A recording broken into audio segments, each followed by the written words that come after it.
Something exciting and kinda unexpected popped out among the rocks of the Ica Valley in Peru.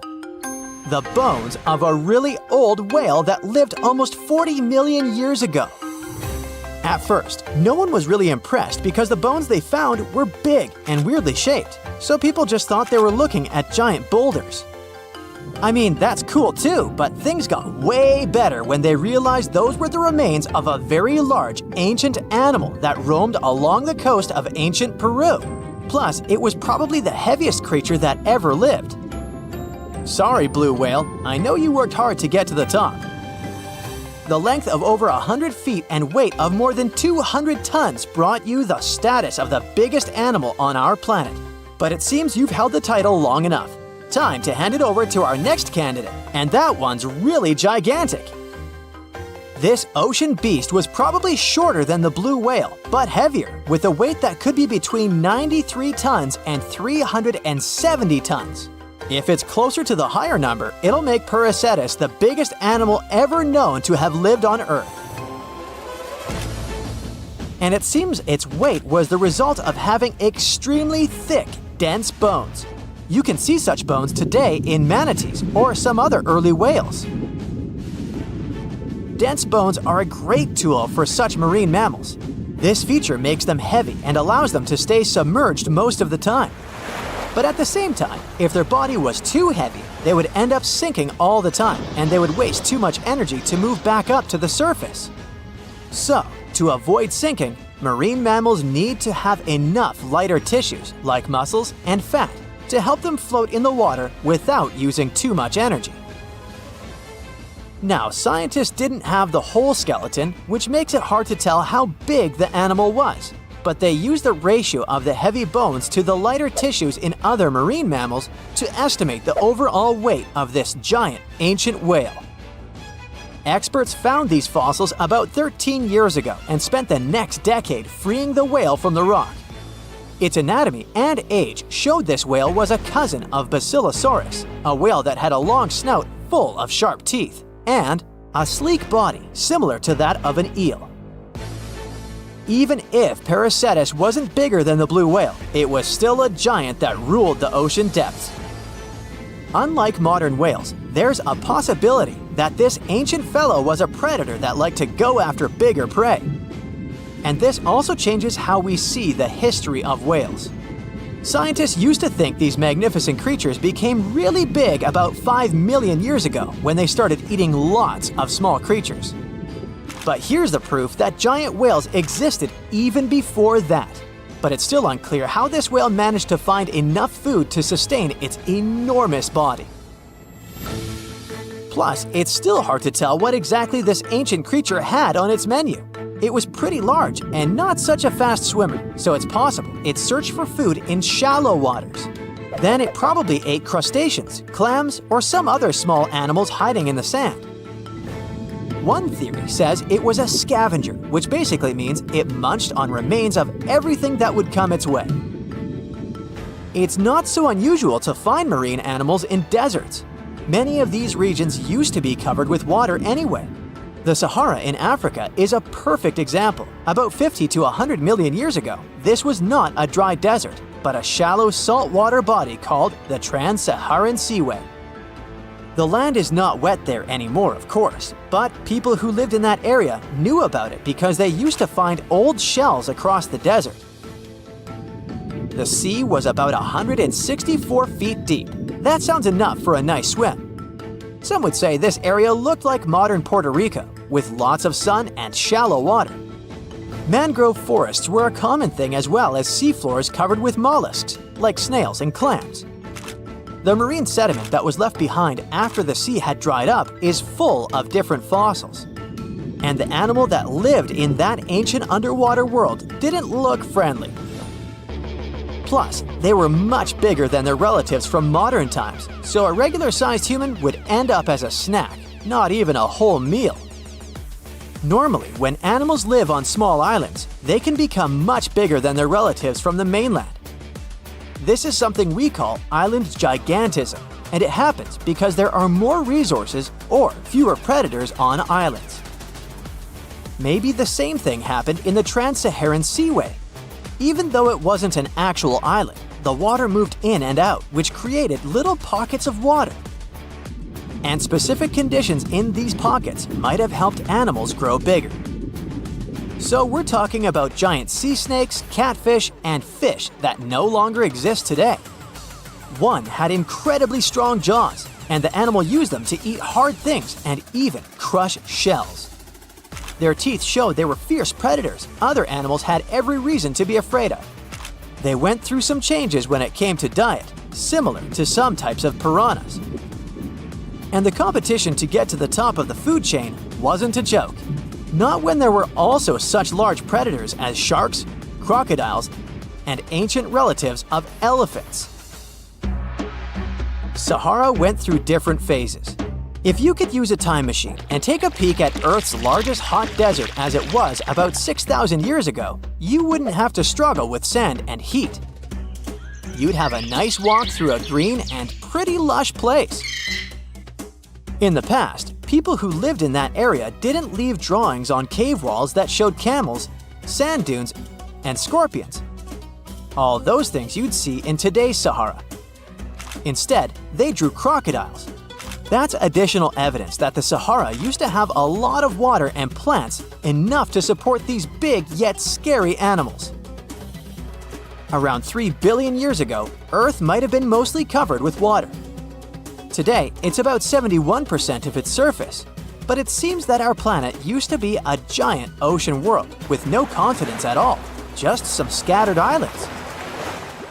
Scientists studied special rocks in Western Australia that formed in a place deep under the ocean called a hydrothermal vent system. To explain this better, it's important to mention two common oxygen types, O16 and O18. O18 is heavier because it has extra neutrons. O16 evaporates from water more easily, and as researchers studied an old ocean floor, they found a lot of O18, more than in today's oceans. This way, they realized ancient Earth had less dry land than Earth today. Australia is a good spot to conduct these studies because a long time ago, it also used to be a beautiful place with large animals and lush rainforests. But as time went by, the land became drier and Australia had more deserts formed, such as the Great Victoria Desert. Rainforest remained only on the edges of the continent. What happens with deserts across the globe is called desertification. That's when land that used to be good for growing things turns into a desert or something similar. Our planet changes over time, together with its climate. But desertification also happens because of human activities, like mining, farming, and building cities. And when land turns into a desert, it's a problem because it can't support people and animals anymore. Food doesn't grow there. There's not enough clean water, and animals lose their homes. To help with this problem, there's a plan many countries agreed to. They decided to work with farmers to take care of the land, fix damaged areas, and manage water better. All in all, to make our planet a better place for life. Well, there you are. The sun is scorching, you're thirsty. All you can think about is water and ancient bones under your feet. You're wandering through the Sahara, the largest hot desert on Earth. Right now, you're crossing a stretch of sand called Whale Valley. And all over these 75 square miles of land, fossils cover the ground so thickly that you can't help but step on them. Paleontologist Hesham Salam says it's an unusual picture in this place. The bones are poking right out of the cliffs, as if they're calling to you to come check them out. You can spot ribs scattered all over the place. Look at these vertebrae. They're giant. Ooh, the creature they once belonged to must have been up to 65 feet long. The fossils show that the animal had a streamlined body like today's whale, but still had features like hind legs and feet. For scientists, it means a very exciting thing. They might have discovered a fully intact skeleton of a prehistoric whale. It was an animal that lived in this area when Egypt was underwater. You see, today, the Valley of the Whales is the world's largest ancient whale graveyard.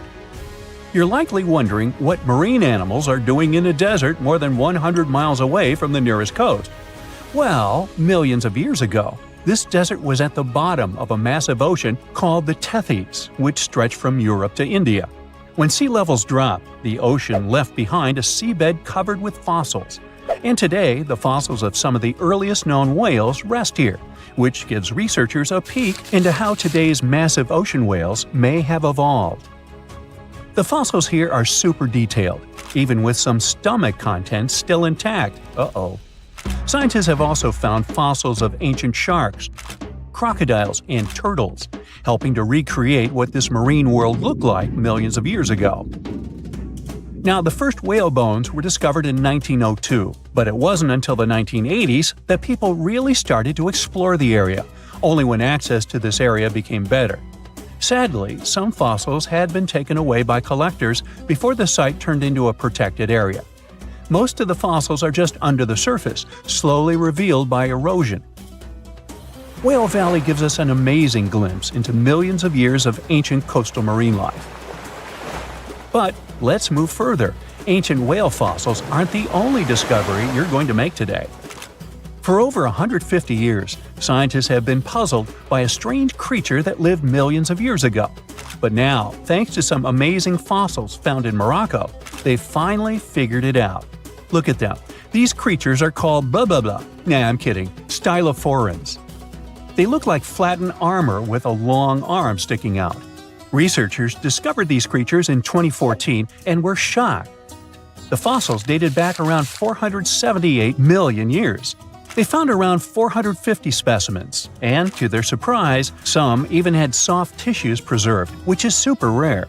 Before this, they only knew stylophorans from their hard parts.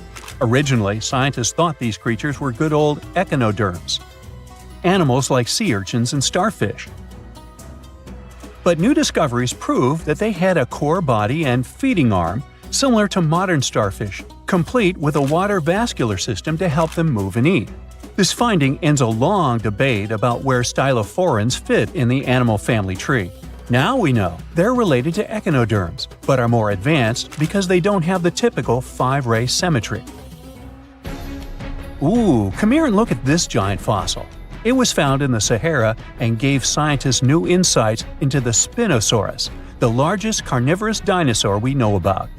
These 95 million-year-old remains also confirm that it was the first known swimming dinosaur. The Spinosaurus had flat paddle-like feet and nostrils on the top of its crocodile-like head, perfect for staying underwater. It was a pretty weird dinosaur with a long neck, trunk, tail, and a 7-foot sail on its back, so it must have spent a lot of time in the water. At over 50 feet long, Spinosaurus might have been even larger than T-Rex. The first Spinosaurus remains were discovered about 100 years ago in Egypt, but only this new fossil, found in Morocco, helped scientists reconstruct this dinosaur for the first time. Researchers paid attention to the creature's shorter hind limbs and wide claws. These features point to adaptations for life in the water.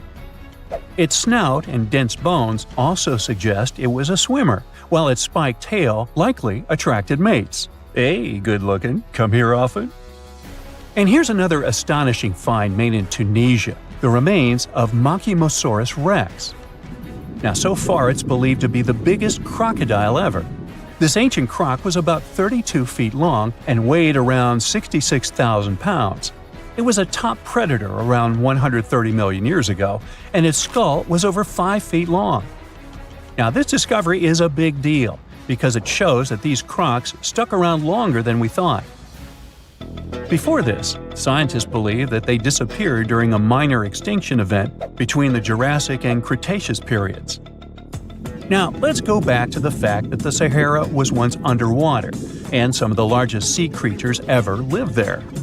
A study published in the Bulletin of the American Museum of Natural History speaks about an ancient body of water called the Trans-Saharan Seaway. It existed between 150 million years ago, covering parts of Western Africa. Scientists spent 2 decades trying to recreate this prehistoric underwater world. They found it was warm and shallow, home to some pretty terrifying creatures, including 5-foot-long catfish and 40-foot-long sea snakes. Yikes! The seaway was cut off from larger oceans for long stretches, which may have helped these predators grow larger because resources were always available. It's a classic case of evolution at work, leading to what scientists call gigantism in isolated environments. But all that water didn't just disappear with no trace. Under the sands of the Sahara, scientists have discovered a massive ancient lake, which they're calling a mega-lake.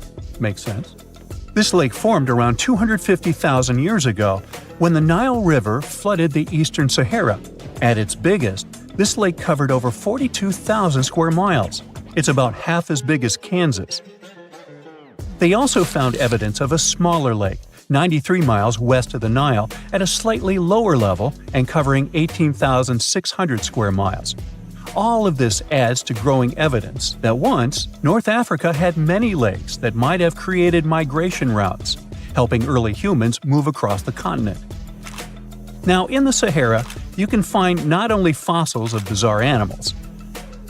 In May 2020, some weird rocks with greenish crystals were discovered in a sandy region in southern Algeria's Sahara Desert. When scientists checked them out, they found out these rocks weren't from Earth. They were actually pieces of a meteorite called erdstall. This meteorite is super old, like the oldest volcanic rock ever found. It melted ages ago in the fiery heart of an ancient protoplanet that no longer exists. Researchers had recently published a study in Nature Communications, revealing that they have analyzed lead and uranium isotopes in erdstall and found out it's more than 4.5 billion years old. Another cool discovery made in the Sahara is quite unexpected. A few years ago, scientists found what they think are the world's oldest colors, and they're bright pink. These pigments were uncovered from rocks that are around 1.1 billion years old in the Sahara Desert. The colors came from microscopic organisms, as animals didn't exist back then. The discovery was made by a PhD student who crushed the ancient rocks and analyzed the pigments.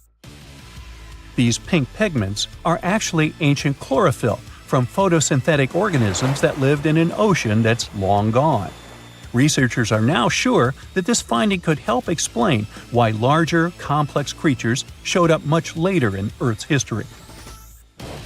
Before these colors were discovered, scientists didn't know what was missing in the food chain that delayed the evolution of larger animals.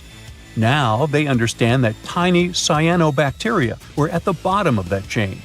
Apparently, this discovery is not just about finding some old pink stuff. Scientists believe it's a breakthrough in understanding the history of life on Earth. Recently, scientists made an astonishing discovery that might solve Stonehenge's mystery. They found something hidden deep within the DNA of Stonehenge's sarsen rocks, the huge monolithic ones, and it might reveal why our Neolithic ancestors designed and built this thing in the first place. Over the years, scientists have been scratching their heads trying to figure out where the huge sarsen rocks came from. For years, they believed they came from a quarry just 15 miles away from the site, known as Marlborough Downs. At this site, they found similar minerals to the ones that make up the sarsen rocks. But it turned out there was more to this story than they thought. The understanding of how Stonehenge was built is always changing. Scientists need to really travel back in time to uncover its mysteries. Where did the rocks come from? How were they carried? Why was the site built? You see, the Stonehenge site, located at Salisbury Plain in England, is made up of two main types of stone. There are the super heavy sarsens and the lighter and smaller bluestones. The sarsens each weigh about 25 tons. That's as much as 3 African elephants stacked together. The heaviest sarsen stone, called the heel stone, weighs 30 tons all by itself. Together, the sarsens make that iconic outer ring circle. Inside that circle, that's where you'll find the bluestones. The naming might seem a bit misleading since they're not really blue. They have a bluish tinge to them when they are freshly broken, hence the name. These smaller rocks probably came from the Preseli Hills in southwest Wales, which is about 150 miles away from Stonehenge. They're a bit lighter than the sarsens, but still pretty heavy. The altar stone, which is classified as a blue stone, is the heaviest one, weighing around 6 tons. Its original location still isn't known for sure. To figure out where a rock came from, scientists first have to study their composition. This is like checking the rock's DNA. Then they cross-reference the structure of the rock with minerals in the soil to see if it's a match. Most of the sarsens we see around southern England are actually made of a type of sandstone known as silcrete. Think of silcrete as sand that's been hardened by underground water processes over millions of years. This process mostly happened during a period called the Paleogene, about 65 to 23 million years ago. These sarsen rocks didn't form in one big slab, but in patches, like nature leaving little rock gardens all over the place. Scientists reason the sarsens spread out randomly, forming in isolated pockets. Over time, many were buried under layers of clay and chalk, which helped preserve them. When ancient builders were on the lookout for materials, these sarsens must have looked perfect for something impressive like Stonehenge. Actually, sarsens have been used in everything, from Roman villas to medieval churches, and even in things like road curbs and old field walls. One could say these rocks were the it material for ancient builders, and continue to be popular even into more modern times. This fact made scientists start wondering that maybe not all sarsen stones that were used to build Stonehenge came from the same place. They've identified sarsen sites all over the UK, in places such as Oxfordshire and Kent. After hundreds of years of studying the sarsens, geologists finally had the right type of technology to determine the origin of the stones. Now, I wish I could tell you that it was some undisclosed location very far away from the site. But, as it turned out, the sarsens were originally from Westwoods, the forest near Stonehenge. A new factor came into play when excavations uncovered empty stone holes, showing that at least 6 blue stone pillars were removed from a Pressley Hills site called Wan Main in prehistory. They had a stone circle over there, and it's believed that some of Stonehenge's rocks were recycled rocks from this more ancient circle. If this is true, it might be that Stonehenge is part of a much larger landscape of ancient sites. If this is the case, then Stonehenge is just the cherry on top of a much larger scale project. Think of it as the sacred centerpiece of an entire landscape of monuments, mounds, stone circles, and things. This is why scientists want to find out where the rocks came from so badly. It could lead to why and how Stonehenge was built. Now, Stonehenge didn't just pop up overnight. It was built in several stages over hundreds of years. It's likely that it wasn't a single unified vision, but more like a big community project that evolved over time. With each generation, the builders brought in their own ideas, creating a stone structure that would last for ages. The first stage was around 3100 BCE. That's when people dug out a circular ditch and likely set up some bluestones as sort of a starter ring.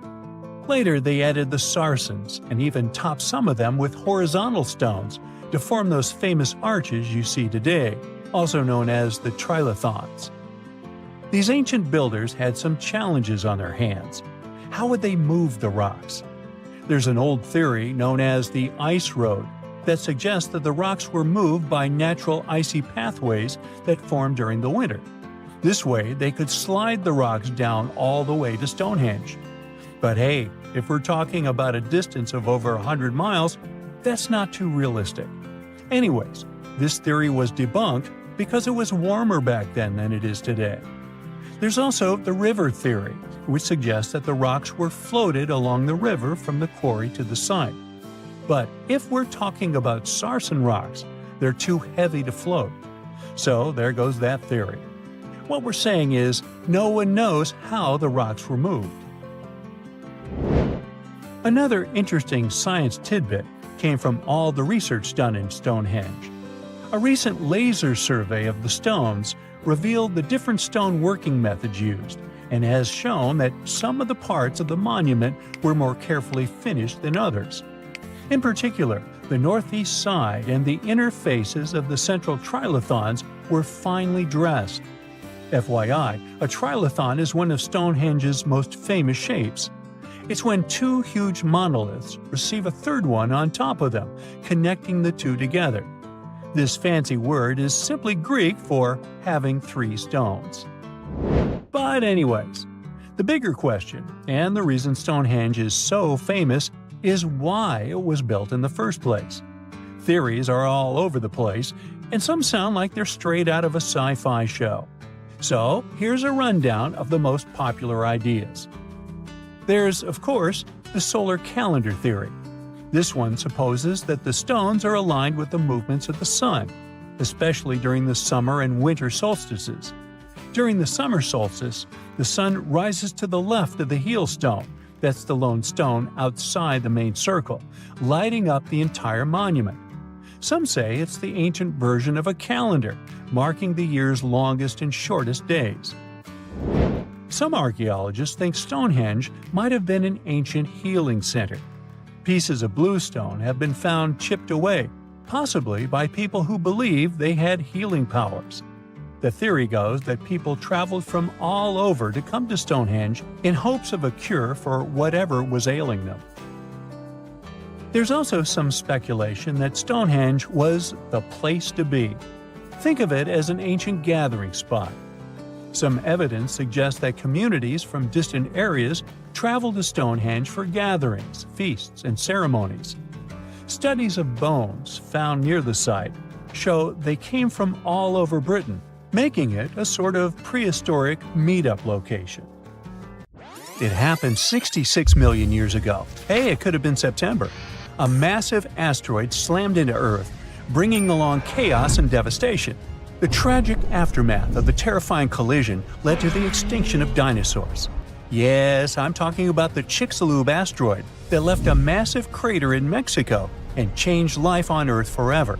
And now, it turns out it wasn't the only cosmic rock to hit our planet during that time. Scientists have just confirmed there was another asteroid. This second space rock wasn't as big as Chicxulub, but it still packed a punch. It crashed to the ground off the coast of West Africa, smashing into the ocean and leaving a crater called the Nadir crater. And tell you what, it wasn't a small splash. The impact was so powerful, it triggered a whole tsunami. It was more than 2,600 feet high, almost as high as the Burj Khalifa, the tallest man-made structure in the world. But how did we come to the conclusion that there was a second impact? Well, this researcher spotted the Nadir crater in 2022. Dr. Nicholson was looking for some high-tech scans of the ocean floor when he noticed a massive 5.5-mile-wide depression under almost 1,000 feet of water. Well, he thought it could be an asteroid impact crater, but at the time, the evidence he had wasn't solid. But now, scientists have confirmed that this is the real deal. A second asteroid did hit Earth during the dinosaur extinction era. Now, let's see how they figured all this out. For one thing, there were those super high-resolution 3D seismic images. They allowed researchers to peel back layers of the ocean floor and get a crystal-clear look at the crater. It was like going from a blurry old ultrasound to the kind of 3D scans where you can see every little feature. Their findings confirm that the crater was left by an asteroid, somewhere between 1,500 to 1,640 feet wide. And it didn't just create a hole in the ground. The impact was so intense that it produced a central peak, formed escalating ridges around the crater, and even left a damage zone that stretched out for thousands of miles. Using those super detailed images, the scientists have managed to reconstruct what happened right after the asteroid hit the surface of our planet. First, it slammed into the ocean, creating an initial bowl-shaped crater. As the shockwave spread, the seabed was shaken so violently that it triggered landslides, and the soft sediment surrounding the crater collapsed inward, creating a noticeable brim. As you already know, the impact also triggered a tsunami, and it was so shockingly powerful that its waves didn't just go outward, they actually turned back towards the crater, leaving huge scars on the ocean floor. And this wasn't just one big wave. No, it was a whole series of them, a train of tsunamis smashing everything in their path. Now, this second asteroid impact is a huge deal for scientists. It's a rare opportunity to study a marine impact crater in such incredible detail. There are only about 20 confirmed marine craters in the world, and none of them have been captured with this level of precision before. Plus, this data allows scientists to test new ideas about how craters form in water. You see, unlike craters on land, marine craters are hidden under layers of sediment, which makes them tricky to study. But with this new 3D imaging, we can look at the crater in all its layers. It's like slicing into a cake to see what's inside.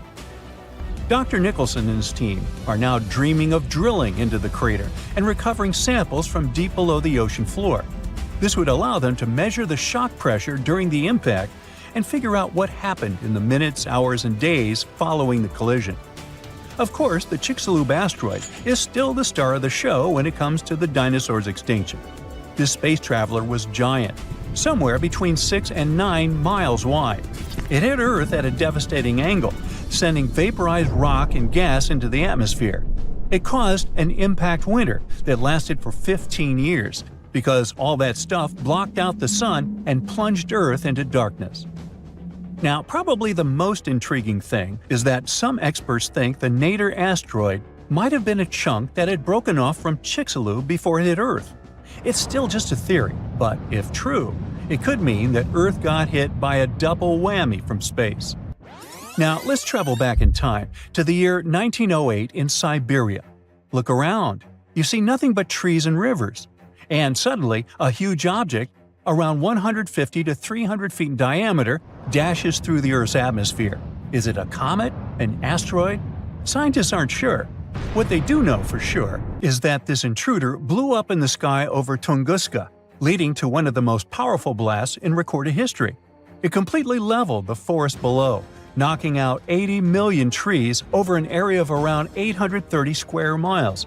And that's an area larger than that of cities like Los Angeles or New York. The trees were literally flattened, and their trunks were stripped of branches. They were also arranged in a bizarre radial pattern around the epicenter. But what if this explosion had happened over a city? Every single building would have been destroyed, and countless lives would have been lost. Luckily, this disaster occurred in a super remote part of Siberia. The creepiest thing, though? When scientists finally reached the area years later, they found no impact crater.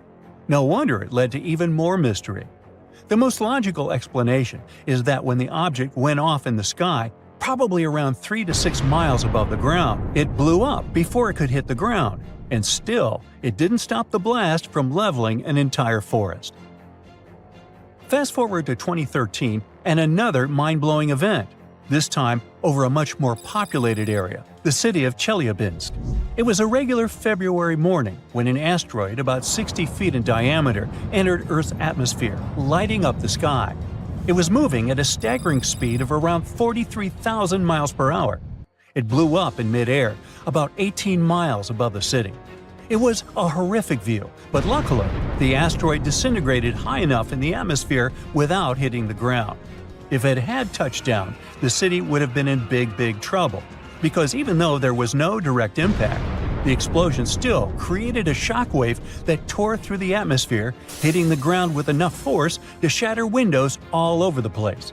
The blast damaged around 7,200 buildings, but fortunately, there were no direct fatalities.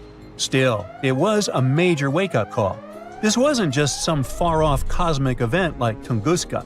This asteroid exploded over a modern populated area, and the damage was very real.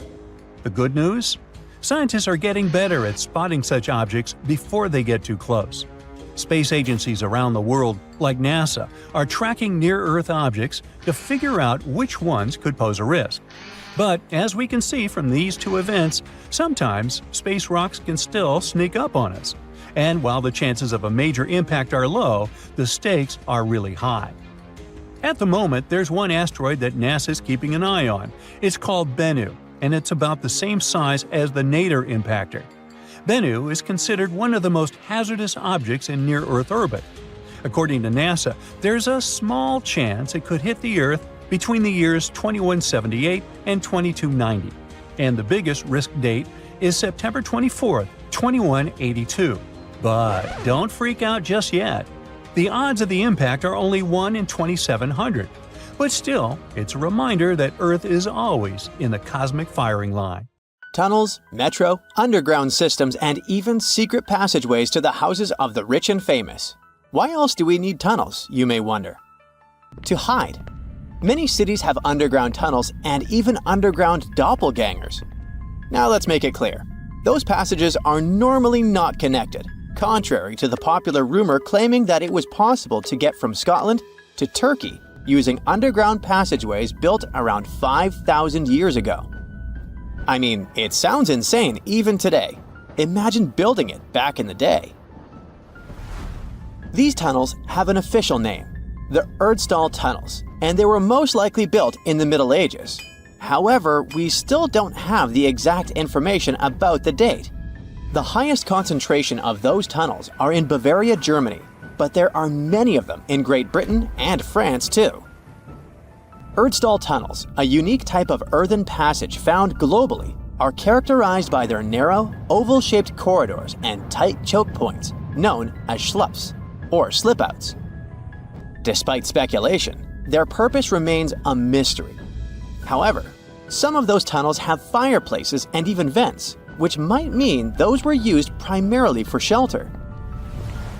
Dating back to the Middle Ages, possibly as early as the 12th century, Erdstall tunnels lack archaeological signs and historical records, so it's not a surprise that there are many rumors about their use. Some scientists are sure those were storage spaces, though their narrowness makes this impractical. Another idea is that they provided hiding spots for farmers during tribal raids. However, their single entry point raises doubts about their effectiveness in evading threats. Now, if you're feeling like Indiana Jones and want to venture into those tunnels, you're in luck. A few structures, like the Erdstall Radkobluken in Austria, welcome visitors to explore these enigmatic structures. Most of them are closed to the public eye, though. The origins of Erdstall tunnels remain largely unknown, just like their real functions. And if you think, hey, it's the 21st century here, we can study pretty much everything, well, you're wrong. What makes these tunnels hard to study are the tight confines. Traditional surveying methods often prove inadequate in such spaces. To solve this problem, scientists use a handheld device that integrates an RGB camera, a gyroscope, and high-resolution depth sensors, allowing them to capture intricate details of the tunnels. They also use modern techniques like 3D surveying in hopes of uncovering the true origins and purposes of those tunnels. One hypothesis even suggests they may have been poorly conceived dwellings, abandoned when their inadequacies became apparent. Still, not everyone quite agrees with this idea. Other theories suggest they served spiritual purposes, while the most intriguing idea speculates that those tunnels may be remnants of extraterrestrial civilizations. Experts believe they may have been used for practical matters, such as granaries or hiding spots from looters. As we don't have exact info on who built it and when, it may be pretty much anyone, even a sloth. Nope, I'm not a lunatic. Sloths can build giant tunnels. Check this out. In 2009, a farmer in southern Brazil was driving his tractor through a cornfield when it suddenly sank into the ground. He quickly discovered he had broken through the top of an underground tunnel. When researchers came to investigate, they found a tunnel around 6.5 feet high and the same 6.5 feet wide, extending about 50 feet long right beneath the farmer's house. When they looked closer, they instantly saw deep claw marks on the walls. That was the proof the tunnel wasn't human-made. So that thing the farmer uncovered was a megafauna paleoburrow, a prehistoric tunnel dug by ancient creatures like giant ground sloths or giant armadillos from over 10,000 years ago. I know, it's hard to imagine those beasts, but let me help you. Take a hamster. Now, increase it to the size of an elephant. Don't forget, this 13-foot-tall hamster could also walk on two legs. During their time, around 15 million to 10,000 years ago, many species of sloths and giant armadillos roamed the Americas, some even digging similar tunnels. Today, many of these tunnels are filled with sediment, though some remain clear, similar to the one the farmer discovered. This 2009 find sparked significant interest, leading to the discovery of over 1,500 paleo burrows across southern Brazil, making it the era with the highest concentration of such sites worldwide. But no one knows exactly why there are so many of them in southern Brazil. While some paleo burrows exist throughout South America, none have been found in North America, which is weird since those huge sloths roamed the entire continent. The exact purpose of these large tunnels remains a mystery, but scientists believe they may have served as nursing spaces, temperature regulation, or hibernation areas. Tunnels likely developed over centuries as successive generations of sloths and armadillos expanded them. Now, let's take a look at fugus. No, not the Japanese fatal delicacy, and no, not a town in New Guinea. To see them, we gotta travel to the UK. So fugus are underground structures too, but they don't look exactly like tunnels. They are dry stone structures. They look as if a cave had been decorated with stones from the inside. There are only around 15 of them found so far, and most of them are located in Cornwall. According to the estimates, those tunnels were built about 2,400 years ago, and they're still in pristine condition, which is truly fascinating. I mean, back in the day, people had no cool machinery whatsoever, yet their structures still last. And if you dare to buy an apartment today, well, chances are you won't be too happy about the quality. Going back to our fugus, there's nothing extraordinary about their supposed purpose. They could be used for spiritual purposes, as a place to hide, or a food storage. The latest application, though, is a bit weird. I guess it's not a secret for anyone that England is famous for its excessive humidity. And if you want to store your food properly, you gotta avoid the humidity at all costs. Otherwise, say welcome to mold and fungi. But ancient people weren't dull-witted at all, or they wouldn't have survived, and you and I wouldn't be around now. So they might have adapted those fugus to store just some products, those that already had natural molds in them, assisting in the preservation of perishable food, like milk, butter, and cheese. But hey, those are just speculations. The true reason why they were built remains unknown. What makes fugus unique is that they are intentionally built tunnels, not just excavated mines like those in Wales. They were crafted by digging deep trenches, lining them with stone slabs, covering them with capstones, and then filling over them, all of which took significant time and effort. Still, no matter how hard those were to construct, cities around the globe are often built over intricate tunnel systems, each unique to its location. For instance, Paris is famous for its extensive underground quarries, which were abandoned years ago, but still pose a risk of collapse in certain areas above.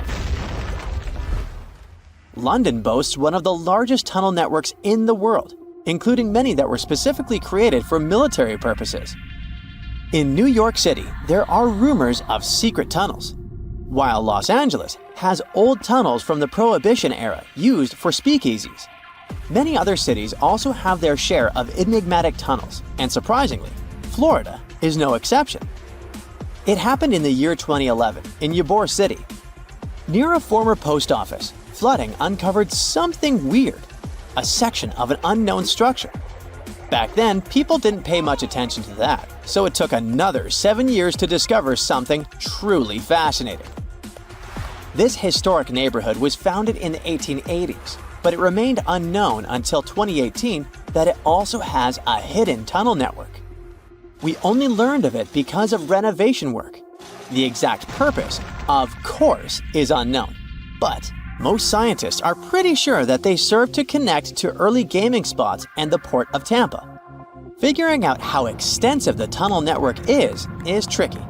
In 2018, a historic home in Seminole Heights revealed locked doors leading to tunnels from the 1920s. One local even said he traveled through a tunnel for 20 minutes. Rumors suggest some tunnels connect to the Hillsborough River and Ybor City. Research is ongoing, but no new info has emerged yet.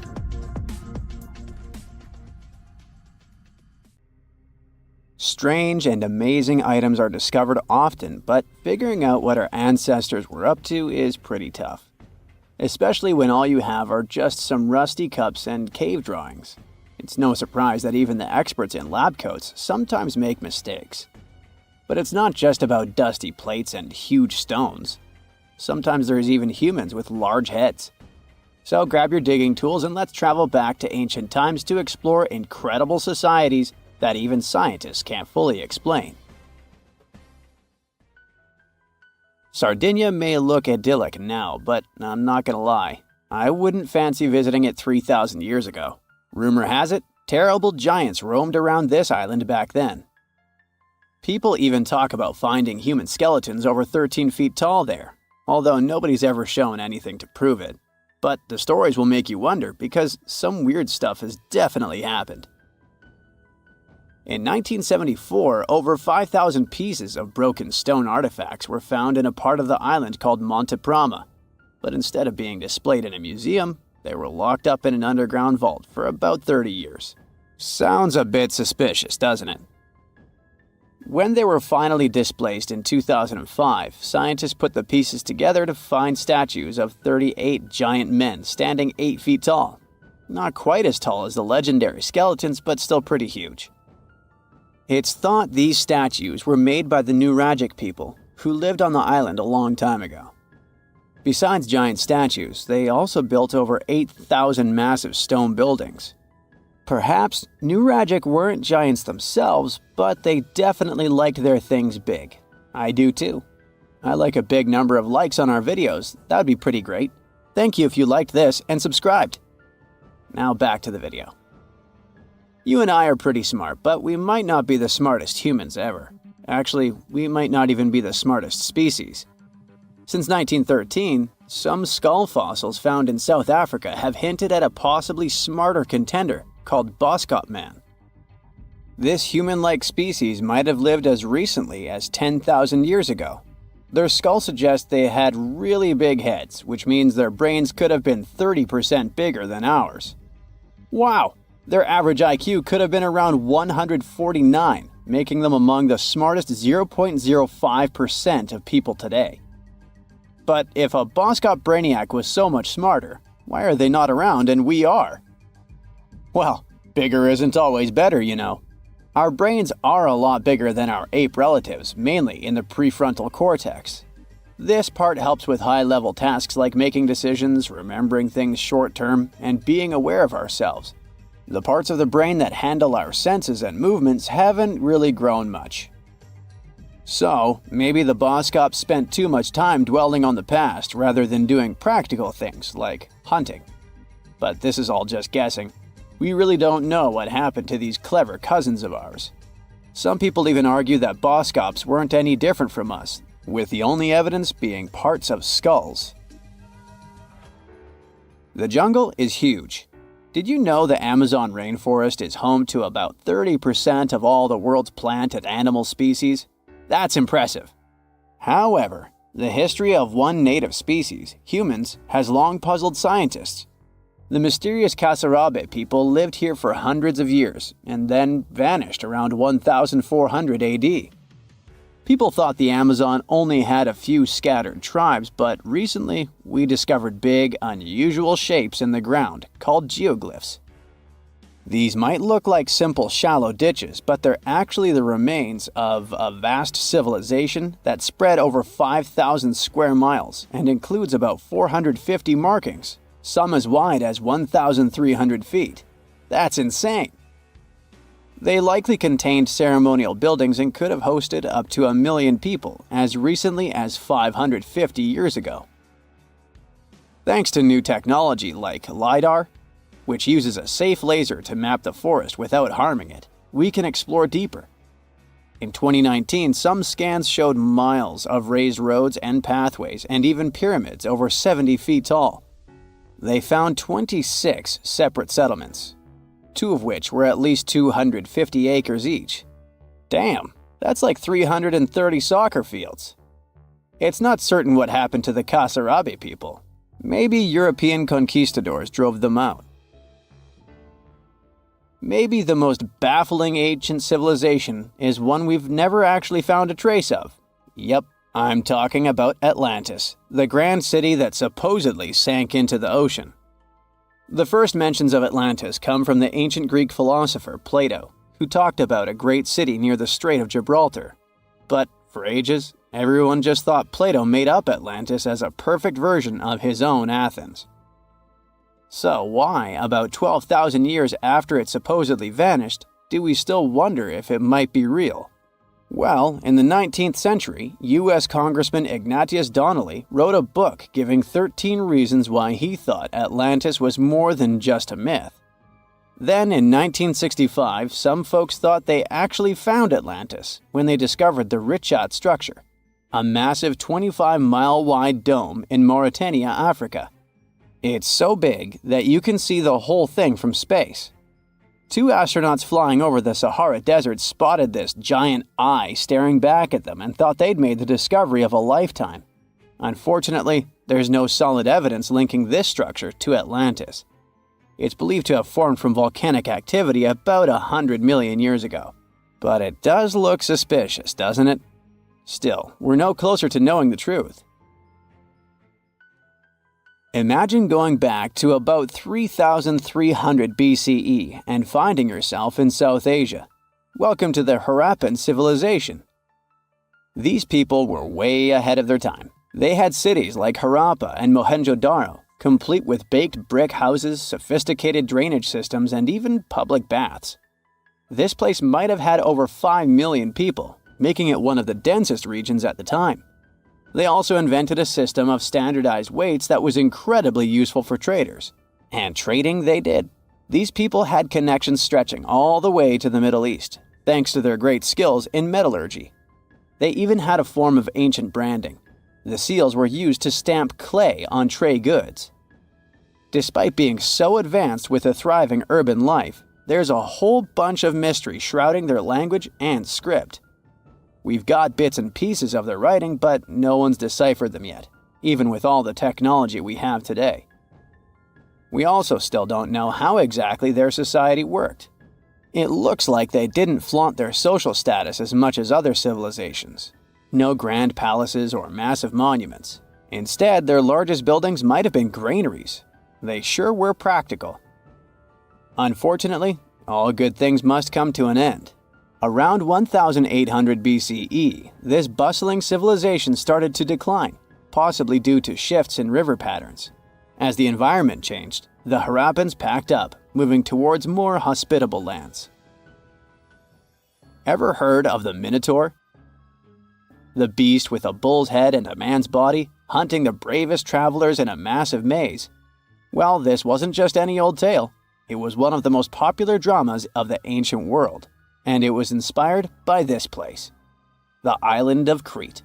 The Minoans lived here during the Bronze Age. They had stunning palaces, amazing frescoes, and a culture so rich it still fascinates historians to this day. They built places like Knossos, which was so complex with its multi-story buildings and elaborate hallways that it might have inspired the whole labyrinth myth. Their engineering was so ahead of its time that even their drainage systems were more advanced than what many of us have today. Let me know in the comments which of these stories you find the most fascinating, and thanks for watching. Scientists discovered something Atlantis-like near Australia. There used to be an entire continent that's now underwater. Here's what happened to it. Around 70,000 years ago, during the last ice age, there was a huge landmass called Sahul. It was located in the southwestern Pacific Ocean. This ancient supercontinent connected what we now know as Australia, New Guinea, Tasmania, and the Aru Islands into one giant piece of land. Imagine lush tropical rainforests surrounded by beautiful mountains. Sahul's tallest mountains were in the New Guinea highlands, with peaks reaching over 13,000 feet. This beautiful place was home to a variety of unique animals, most of which were pouched creatures. But back then, they weren't just koalas and kangaroos. Sahul was filled with different types of grazers, burrowers, scavengers, and predators. It was home to a huge diprotodon, a powerful hunter Theia, and a horrifying Megalania, a creature that's much larger than any living lizard today. It was a unique place because the rest of the world was filled with placental animals at the time, like wolves, elephants, and humans. In Sahul, the only normal mammals were bats and rodents. But not all its parts were the same. The Timor, Arafura, and Carpentaria regions were covered by hot savanna and dry forests. It looked kinda like modern Australia, hot air deserts with scrubland, steppe, and temperate forests along the eastern coast. Back then, people were migrating all across the world. They made an incredible journey from Southeast Asia to Sahul and first arrived here from 60 to 45,000 years ago. They mostly traveled by foot and crossed the sea using bamboo rafts and simple boats. They came there from an ancient landmass called Sunda, which includes parts of Southeast Asia. They traveled across a series of islands known as Wallachia and eventually spread across Sahul. And it wasn't a small journey. Sahul was huge, around 4.1 million square miles. That's bigger than the USA or Canada. It stretched from the equator to around the southern part of New Zealand. So they arrived in what is now Australia and became Australia's first people. Scientists think that Sahul had a population of 500,000. We've discovered cave paintings that date back around 40,000 years. It's a hunting scene depicting an anoa, or miniature buffalo, facing figures of humans and animals. Researchers are trying to figure out how these early settlers moved across Sahul and where we might find archaeological evidence of their journey.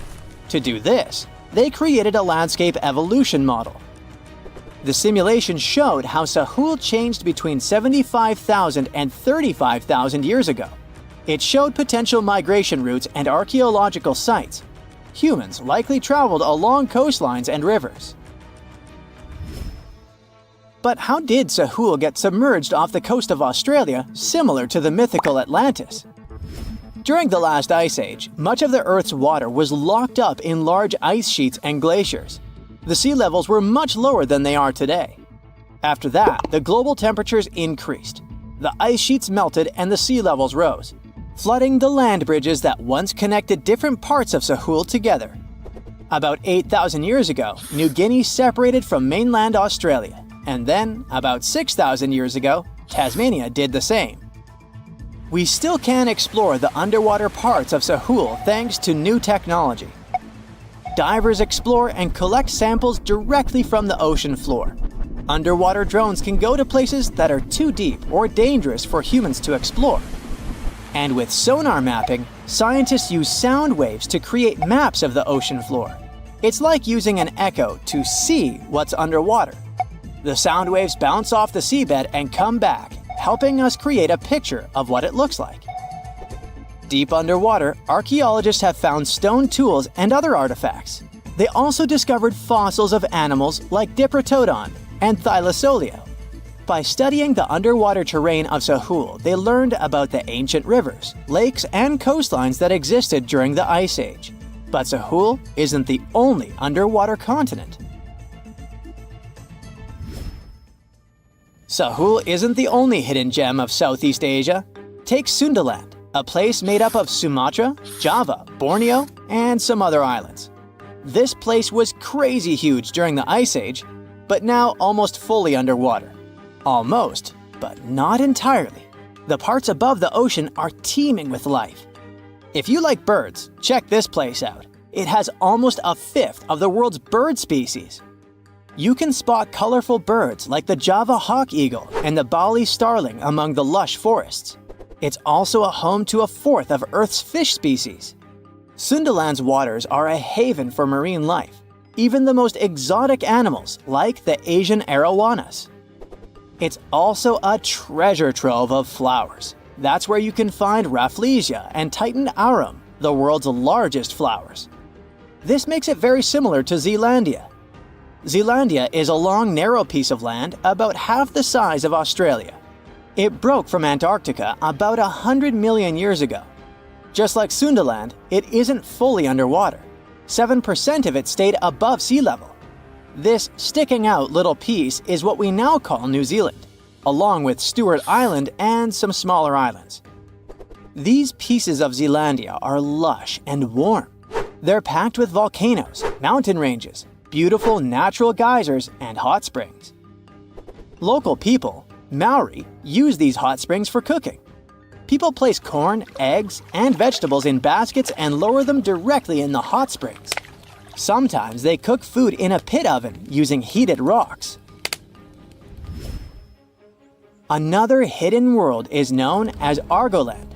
This mysterious landmass was once part of Australia, back when dinosaurs chilled around. It drove scientists crazy for decades. They knew it existed because it left a huge stretch on the ancient seafloor, the Argo Abyssal Plain. About 155 million years ago, it broke off from Australia, saying bye-bye. The continent drifted somewhere north, and when it reached Southeast Asia, it just vanished. Scientists had no idea where it went, but recently they finally found its remains. Turns out, poor Argoland's lower parts started drowning into the Sunda Trench, a horrifyingly deep oceanic pit. The Earth's crust sunk into the mantle. Meanwhile, the upper parts of Argoland were pushed upward, grabbing the younger rocks on land. Because of this, Argoland broke apart into a bunch of smaller pieces. These pieces formed parts of Borneo, Java, Sulawesi, and other regions. The remains are buried under Indonesia and Myanmar. Imagine a colossal landmass the size of Greenland, Greater Adria.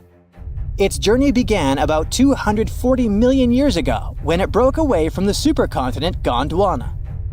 It started moving north, and after 100 million years of enjoying the warm seas, it suddenly crashed into Europe and shattered into pieces. Most of these pieces went deep into the Earth's mantle, but some were scraped off and became part of mountain ranges like the Alps. Today, the remnants of Greater Adria are scattered across more than 30 countries, from Spain to Iran. That's why they're hard to look for. Seychelles was also once part of Gondwana. Yep, these idyllic islands are sitting atop of the ancient continent. We know a lot about it because of its fascinating granite outcrops. 100 years ago, Alfred Wegener discovered continental drift, but no one believed him. These granite outcrops helped him prove that he's not crazy and that tectonic plates really are moving. The Seychelles broke off from India and Madagascar and eventually became a sad loner in the Indian Ocean. This probably happened because of some insanely active volcanoes in the Deccan Traps. But now, the islands are home to unique species both on land and in the coral reefs nearby. Mauritius broke off from India after the dinosaur wiping. Along its journey, it stretched into a long ribbon-like shape and also broke into pieces. Now it's all scattered beneath the Indian Ocean. Scientists stumbled upon this lost land by studying tiny ancient crystals called zircons. These zircons are like time capsules. They date back an astonishing 660 million to 2 billion years. That's even older than Mauritius itself. These ancient crystals hinted that there's another Atlantis somewhere nearby. Turns out there are hidden continents all around the world, and maybe we'll discover more of them in the future. You are lost deep within the jungle in the Yucatan Peninsula in Mexico. There are strange noises all around you, and to make it worse, the sun is setting. Soon, you'll be alone in the middle of an unknown rainforest. Guess it was a pretty bad idea to come looking for El Dorado on your own, wasn't it? You keep walking as fast as you can when suddenly, wait, what's this you're seeing? It looks like large stairways made out of stone. This definitely doesn't look natural, so you take a picture. Maybe you didn't strike gold, but you might have just found something relevant. Congratulations, you found Akamtun, a long-lost Mayan city. Hidden 37 miles into the jungle, the name literally translates to stone column. Stone was probably in at the time, so these guys used a lot of it to build their pyramids, houses, and even ball courts. If you ever thought that Europeans invented ball games, think twice. Mayans loved to play ball games for recreational purposes. Ancamtun is part of a series of other long-lost Mayan cities that are being discovered with the help of new technology nowadays. We'll talk more about the other ones in a jiffy. Perhaps the biggest surprise of this one is that it was surrounded by wetlands, which is why the city was built on high ground. The city was monumental, covering an area of over 120 acres. That would be as big as 90 football fields right next to each other. Scientists have found proof that Ancamtun had pyramids of up to 49 feet high, and that it was likely an important social hub between 250 and 1000 CE. This is definitely a game changer. But lost Mayan cities began to be unearthed in the 19th century. Modern technologies, such as LiDAR imaging, help archaeologists see through dense canopies of the forests. This means that people don't really have to risk getting lost in the tropical jungle like you did at the beginning of this video. LiDAR works sort of like an X-ray. It sends out laser beams that can detect any signs of ruins or ancient constructions. According to space archaeologist Sarah Parchak, satellite imagery has been a key player in discovering ancient cities in South America, Egypt, and other places. Sarah herself spends most of her days scouring images for any signs of where there could have been cities long ago. She says that more often than not, what happens is that ruins are covered by vegetation, soil, or sand, which makes them super tricky to find. But thanks to these awesome tools, scientists also made the huge discovery of ancient Mayan causeways, which spread throughout old Mayan territories. I mean, take a look at these roadways. You'd expect to see ruins like this in places such as Portugal, England, or the United States. I'm talking about 130 feet wide roads painted white to help travelers journey through the nighttime. Scientists recently unearthed a 110-mile network of roads such as these, and they think this dates back to before the first registered Mayan highways we've known so far. These roadways, which sometimes ran over the swampy ground and were even elevated at times, are being called the world's first superhighways. Even if there is no registry of animal-powered vehicles, it's believed that the Maya used them to travel around a network of possible 964 settlements. They were built like a huge spiderweb, and from what archaeologists have gathered, this huge system of roads worked to connect a big system of economic and social interactions between Mayan cities. This completely debunks the traditional idea that the Mayan pre-classic period, which dates back to 2000 BCE, was made of small, tribal settlements. Imagine the manpower and engineering ability you need to muster to build something close to these white highways.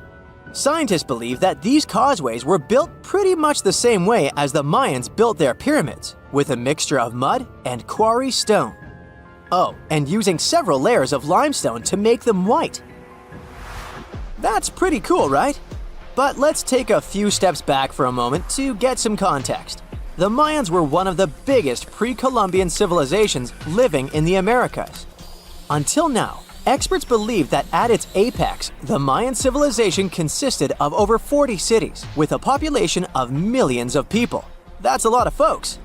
Their civilization spanned Mexico's Yucatan Peninsula, Guatemala, and Belize. And they survived mainly on agriculture. The thing is, the Yucatan Peninsula was an extremely difficult place to grow crops. So the Mayans had to develop a complex irrigation system in most of their cities.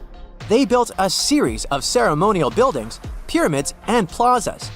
The Mayans might have been keen pyramid builders, but they also developed an advanced astronomical system. With whatever ancient technology they had, they were able to predict the exact location of planets such as Venus and Mars, as well as the exact dates of eclipses. If you've ever seen examples of ancient Mayan cities, this is Tikal. Located at the heart of the Guatemalan jungle, Tikal is believed to have been the capital of the ancient Mayan conquest state. At its height, it was comparable in importance to cities such as London or New York in today's world. It's composed of a series of complex monuments. The North Acropolis is one of Tikal's most ancient complexes of monuments, Built solely by human hands around 350 BCE, it served as the resting place of kings and chiefs. Its monuments are up to 200 feet high. Back in the day, the step pyramid temples were painted a beautiful red. Mayans loved that color. Today, of course, you'll only see the limestone. Then there's Chichen Itza. It's got one of the best preserved pyramids on Earth to date. Located in Mexico's Yucatan state, this Mayan city is well over 1,500 years old. At its peak, it was home to 35,000 people. The site covers 4 square miles of land. The highlight is El Castillo, a tremendous step-like temple standing 80 feet above ground. Its most peculiar feature is that it has 91 steps up each of its 4 sides, including the upper platform, which makes for 365 steps, the same number of days as the solar year. You can see that these folks were a pretty big deal, huh? That's why nobody can really understand what happened to them. There's a big lack of evidence on the decline of this almighty empire. What could have been the cause of their demise? Was it a drought? New research in 2017 did bring some new discoveries into the mix. Using data from a site at Ceibal, located at southwest of Tikal, scientists analyzed radiocarbon data from ceramics and archaeological excavations to extract new information about the unexpected demise of this great civilization.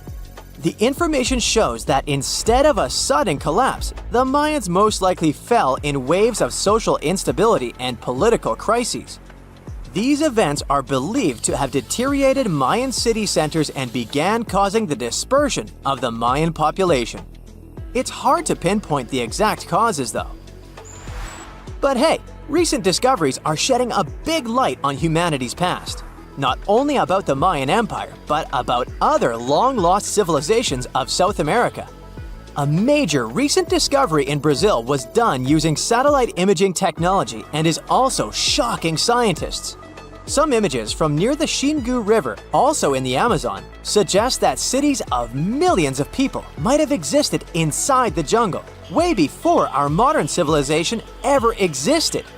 I mean, if this doesn't shock you, I don't know what will.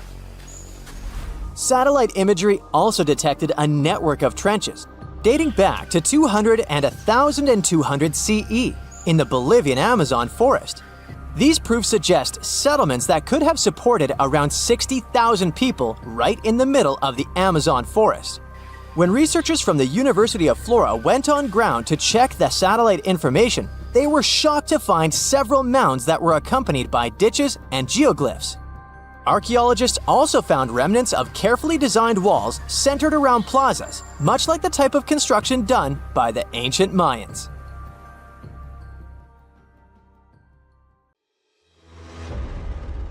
We people used to have real superpowers, but they all disappeared long ago because these abilities became useless and evolution took them away. For example, one of these superpowers was hibernation sleep. Yeah, it doesn't sound as cool as teleportation or flying, but in the modern world, it would be helpful. Imagine that you go to bed before winter and wake up in the spring. No cold weather, no spending money on food at this time, just a long, deep sleep. So perhaps our ancient hominin ancestors, more like primates than humans, could fall into a long hibernation. It was about 500,000 years ago, hundreds of thousands of years before the appearance of the first Homo sapiens.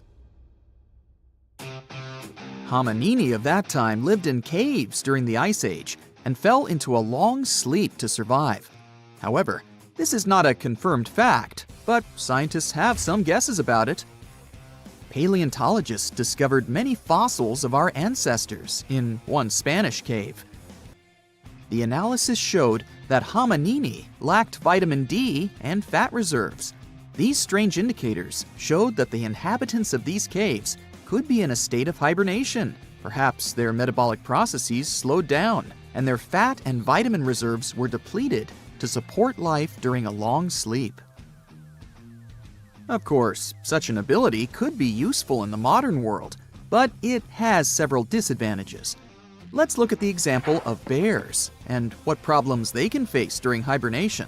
Unique metabolic processes support their long sleep, but if these processes are violated, then after waking up, the bear can get very sick. This may happen because of an insufficient amount of fat and food reserves. Another ability from the past would help save thousands of dollars for modern people. This ability is strong and healthy teeth. Today, we have dental clinics, high-tech equipment, hundreds of types of toothbrushes and toothpaste, mouthwashes, and much more for the health of our teeth. Despite this, ancient people had stronger and healthier teeth. More powerful jaws and sharp teeth allowed them to chew on hard meat, and the immunity of the oral cavity didn't allow bacteria to develop. But then, agriculture appeared. People started to eat grains. This added new species of bacteria to the oral cavity, weakened the jaw muscles, and provoked cavities. Teeth became more fragile, but they got the most severe blow when people discovered sugar. Sweets added a lot of problems to teeth health. Previously, teeth worked as a tool for processing hard materials, but then we began to eat soft food, meatballs, and fried chicken, and the strength of teeth became meaningless. Evolution took that away from us. Our ancestors were taller, stronger, more agile, and more resilient than we are. A couple of days spent in the fields while hunting mammoths were the equivalent of a month of regular training in the gym. People were not obese. They ate natural food and looked like athletes. But why were they taller? What influenced bone growth? Over the past 10,000 years, the changes in growth were most noticeable. But this trend has changed in our direction in the last few centuries. People have started to get taller. It's difficult to determine the exact cause of such changes. It can be genetics, environment, lifestyle, nutrition, or modern technologies. So, 40,000 years ago, Cro-Magnons hunted and gathered in Europe. They were better developed physically, thanks to this lifestyle. Their ancestors migrated to Europe from Africa, which was the reason for the tall growth. Longer bones were helpful for adaptation to the hot African climate, but after 30,000 years, the growth of people sharply decreased because of the onset of cold weather and the development of agriculture. Our ancestors went through times of famine, and their bodies shrank over time to adapt to a meager diet. In addition, living next to livestock provoked the emergence of new diseases. All of it affected the appearance of ancient people. There are almost no such problems now. You can eat healthy food, receive medical care, and take vitamins. All this allowed us to grow a few inches taller. But one change in the human body still remains a mystery. We have the most advanced civilization in history today. People become professionals in neuroscience and thermonuclear physics, create powerful computers, have access to all the knowledge in the world, and study the boundless depths of space. But for some reason, our brains have become much smaller than those of people who lived several thousand years ago. But how is this possible, given that people were engaged in agriculture, trade, and the manufacture of simple tools in the distant past? Then big cities, architecture, art, and technology began to appear. And all this time, our brain was shrinking while humanity was moving forward. It lost a piece equal to 4 ping pong balls. The reason is not that people were more intelligent in the past. The volume of the brain is not related to intellectual level.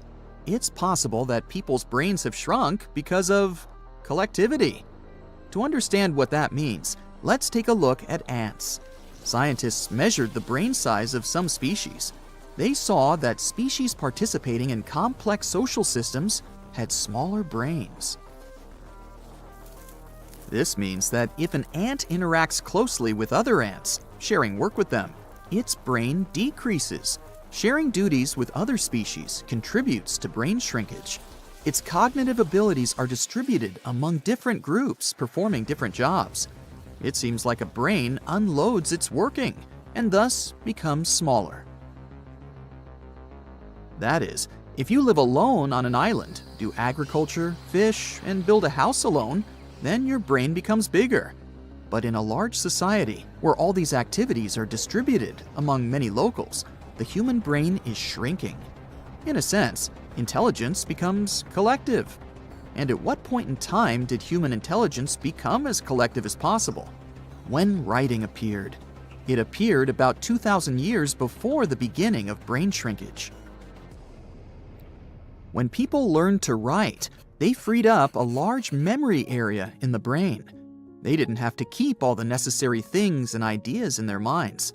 With the development of civilization, the collectivization of humankind grew.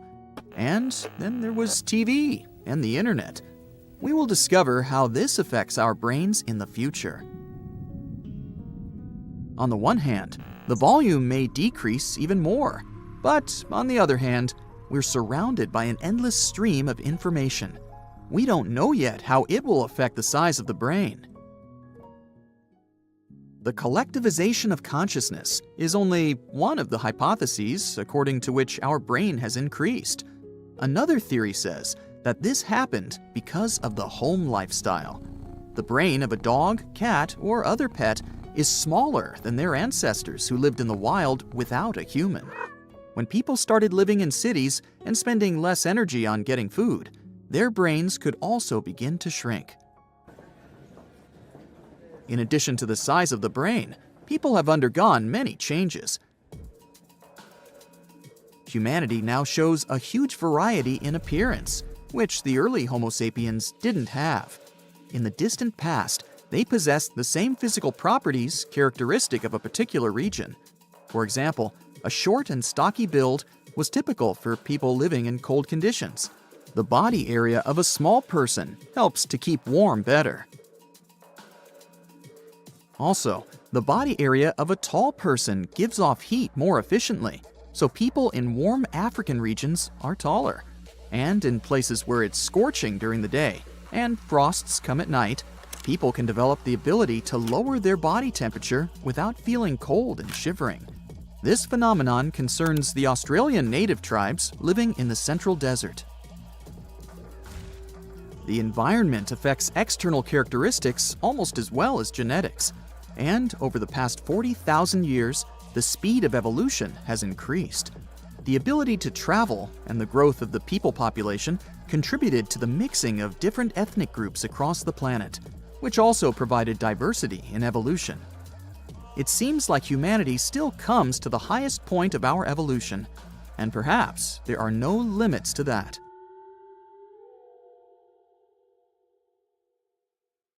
Well, what do you think? The biggest log cabin in the world was truly magnificent.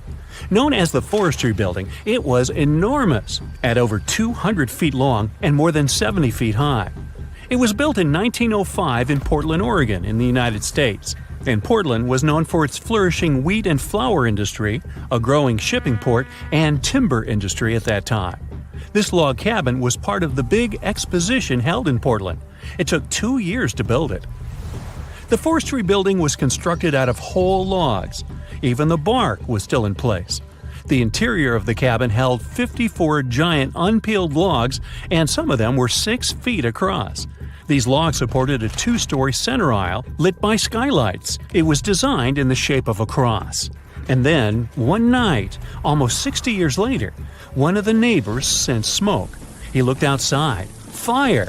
The Forestry Building was quickly disappearing in front of his eyes. The fire crew came only 15 minutes after the fire started, but despite all their efforts, they couldn't save the cabin. The flames were enormous, nearly 10 stories high. The fire was so strong, it illuminated the sky for miles, giving the whole neighborhood an orange glow. The windows were popping out because of the heat. Glass was falling down, and ashes the size of giant snowflakes were falling to the ground within a mile of the cabin. The Forestry Building was gone in only 2 hours. The fire eruption happened because of bad electrical wiring from the time the cabin was built. Now, there are more awesome timber structures. For example, check out the Great Eastern Temple in Japan from the early 8th century. It's even a UNESCO World Heritage Site today. It was incredibly hard to build it. Construction work took the team a long time to build the structure because of several fires and strong earthquakes. The project was so big, and maybe even too ambitious, because it almost bankrupted the Japanese economy back then. The Great Eastern Temple required several imports of gold, and it used up almost all of the bronze reserves in Japan. It's been standing powerful and strong for centuries, but still had to go through so many reconstructions and setbacks. One of the biggest wooden structures human hands ever put together was built in New Mexico. It's called Atlas, and it was created of a 10-story high, 1,000-foot-long structure. It was made using laminate, glue, and fiberglass pegs. It was created to test the electromagnetic pulse resistance of flying aircraft. It produced an actual EMP, which was never practiced before. It was a big investment, $60 million, but it operated for a little bit more than a decade. During that period, as the technology was developing, computer simulations ended up being more cost-effective than Atlas. The world's tallest wooden building is located in Norway. It was finished in March 2019. The tower is 280 feet tall. There are 18 floors with a hotel, residential apartments, offices, a restaurant to grab a nice meal, and additional features such as a swimming hall. The first 10 floors are constructed of prefabricated wooden elements. Prefabricated means something built from pieces that have already been made in a factory, so you can put them together on the building site relatively quickly. Concrete makes up the upper floor decks. That way, the building gets more weight, which is important for its stabilization. Prefab sections mean that the tower was finished way faster than a concrete building of the same height. Ho in Austria is the next one on our list, as the second tallest wooden tower in the world. It has 24 floors and is 276 feet tall. It was open to the public in 2019. It's 75% wood. The rest, meaning its core, is made of concrete. Interior walls and ceilings have a thin layer of concrete that supports them. 3 of the upper floors feature residential apartments. Hey, check out the view. Wouldn't it be cool to live here? There's also a 120-room hotel in the building, which spans 9 floors. Beauty, health and wellness commercial areas, a restaurant, and space for business. This wooden tower has all you need. Brock Commons Tall House is actually a student accommodation facility. It's located in Vancouver, Canada, and is part of the University of British Columbia. 18 floors stretch over 170 feet in height, and there's enough space to accommodate a bit more than 400 students. Similar to many other wood constructions that have been rising all over the world for the past years, this building was also made of prefabricated parts. Because of that, a construction team was able to finish it 70 days after they got all the needed parts. Now, how would you feel spending some time in the biggest treehouse in the world?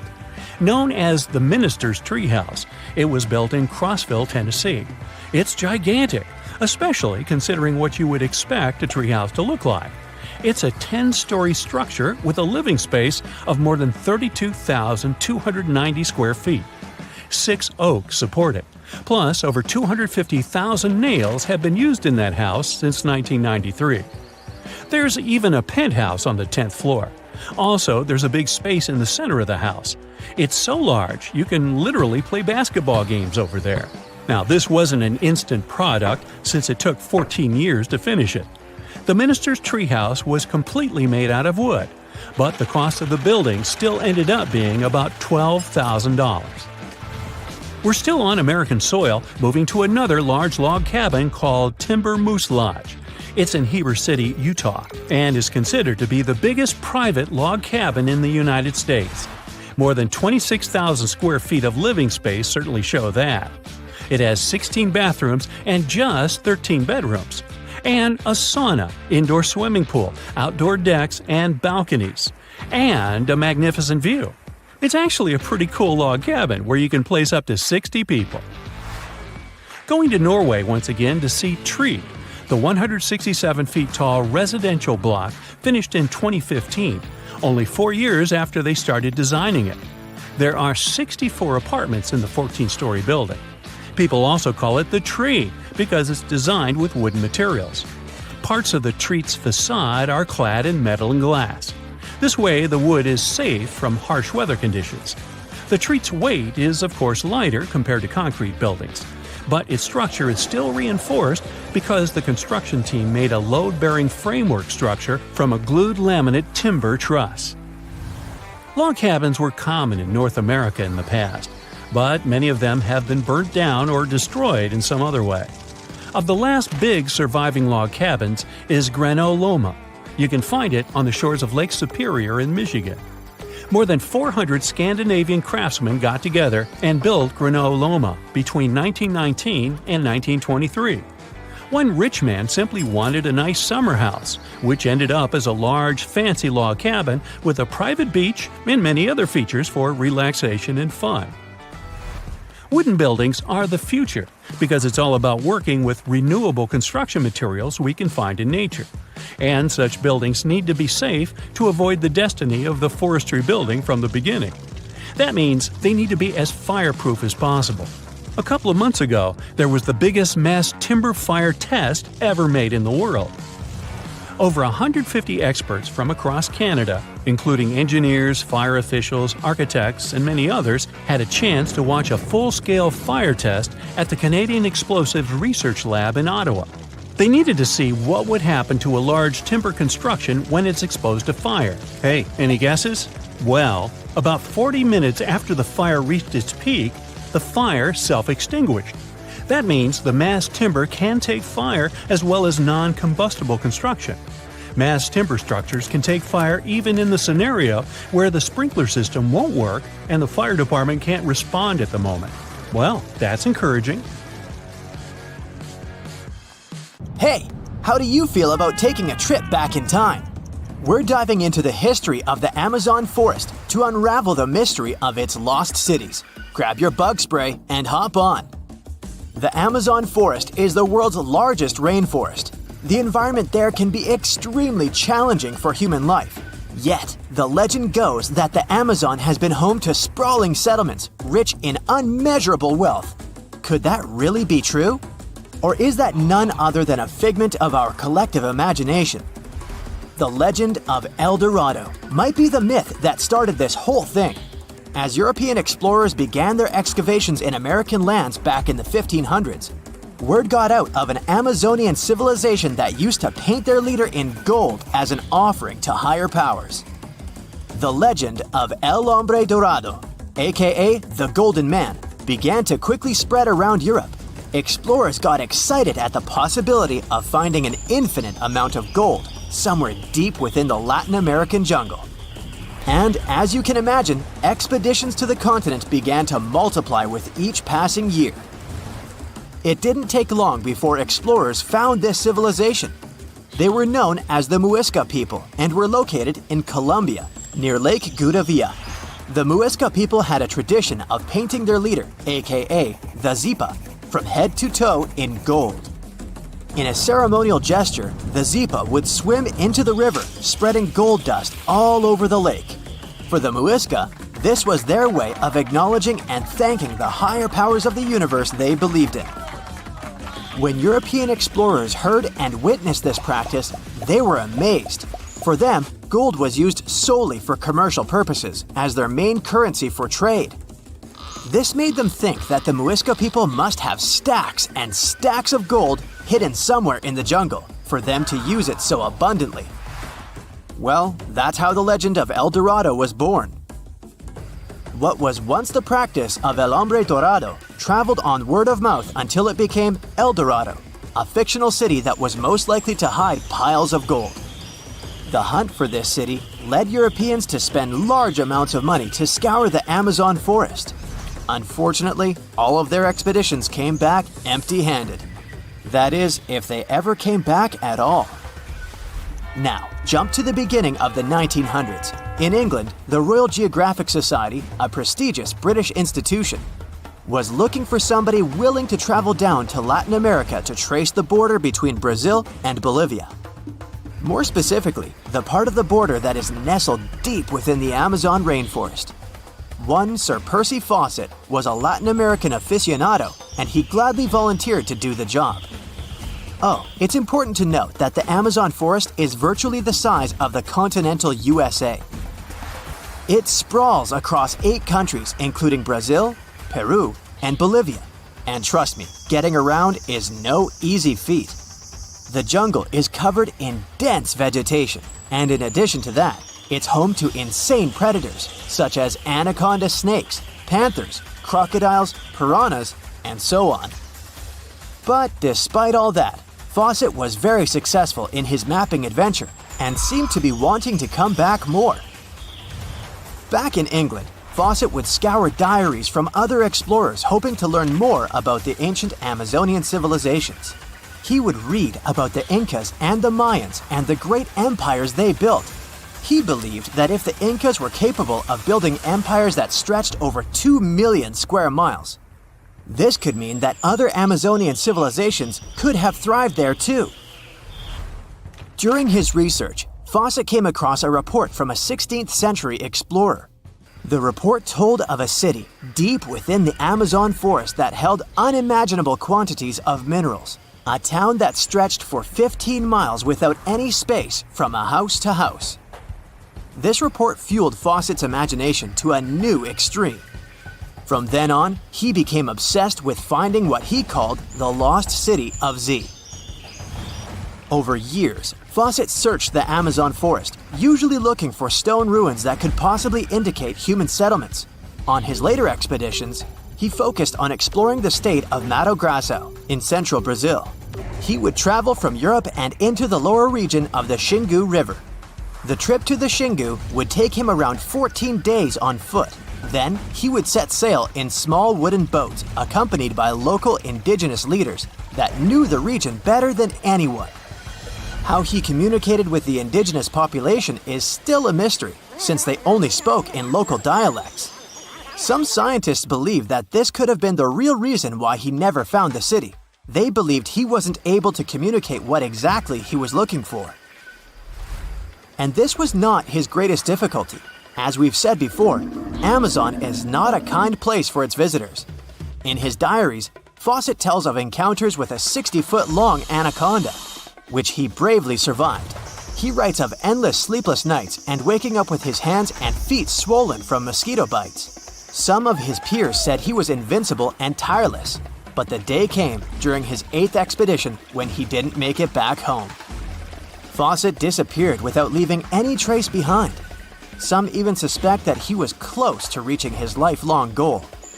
On the day of his disappearance, he sent an optimistic letter to his wife saying there was nothing to fear, and that he was setting out on a certain final search. Fawcett's failed attempt to find ruins seemed to support what had become a consensus among experts at the time, that this rainforest was too inhospitable to support large, complex societies, let alone cities. Experts were convinced that the Amazon's lost cities were nothing more than fiction. That is, until the 1960s, when modern research began to find evidence that suggested otherwise. Scientists discovered patches of extremely fertile soil. They called it Black Earth. And apparently, they found lots of it in the Amazon, especially alongside rivers.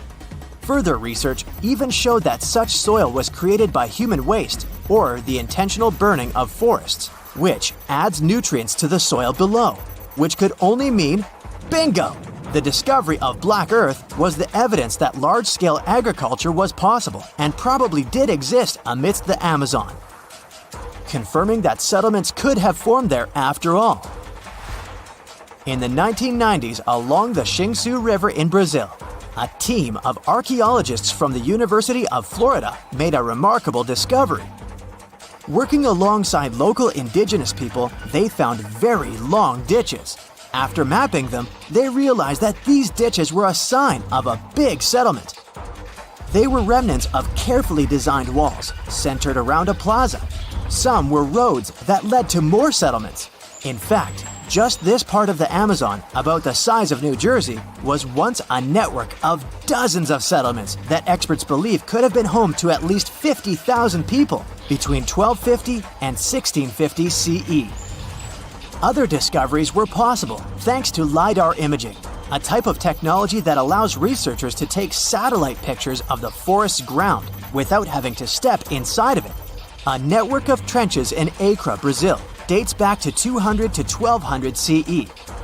These suggest settlements that could have supported 60,000 people.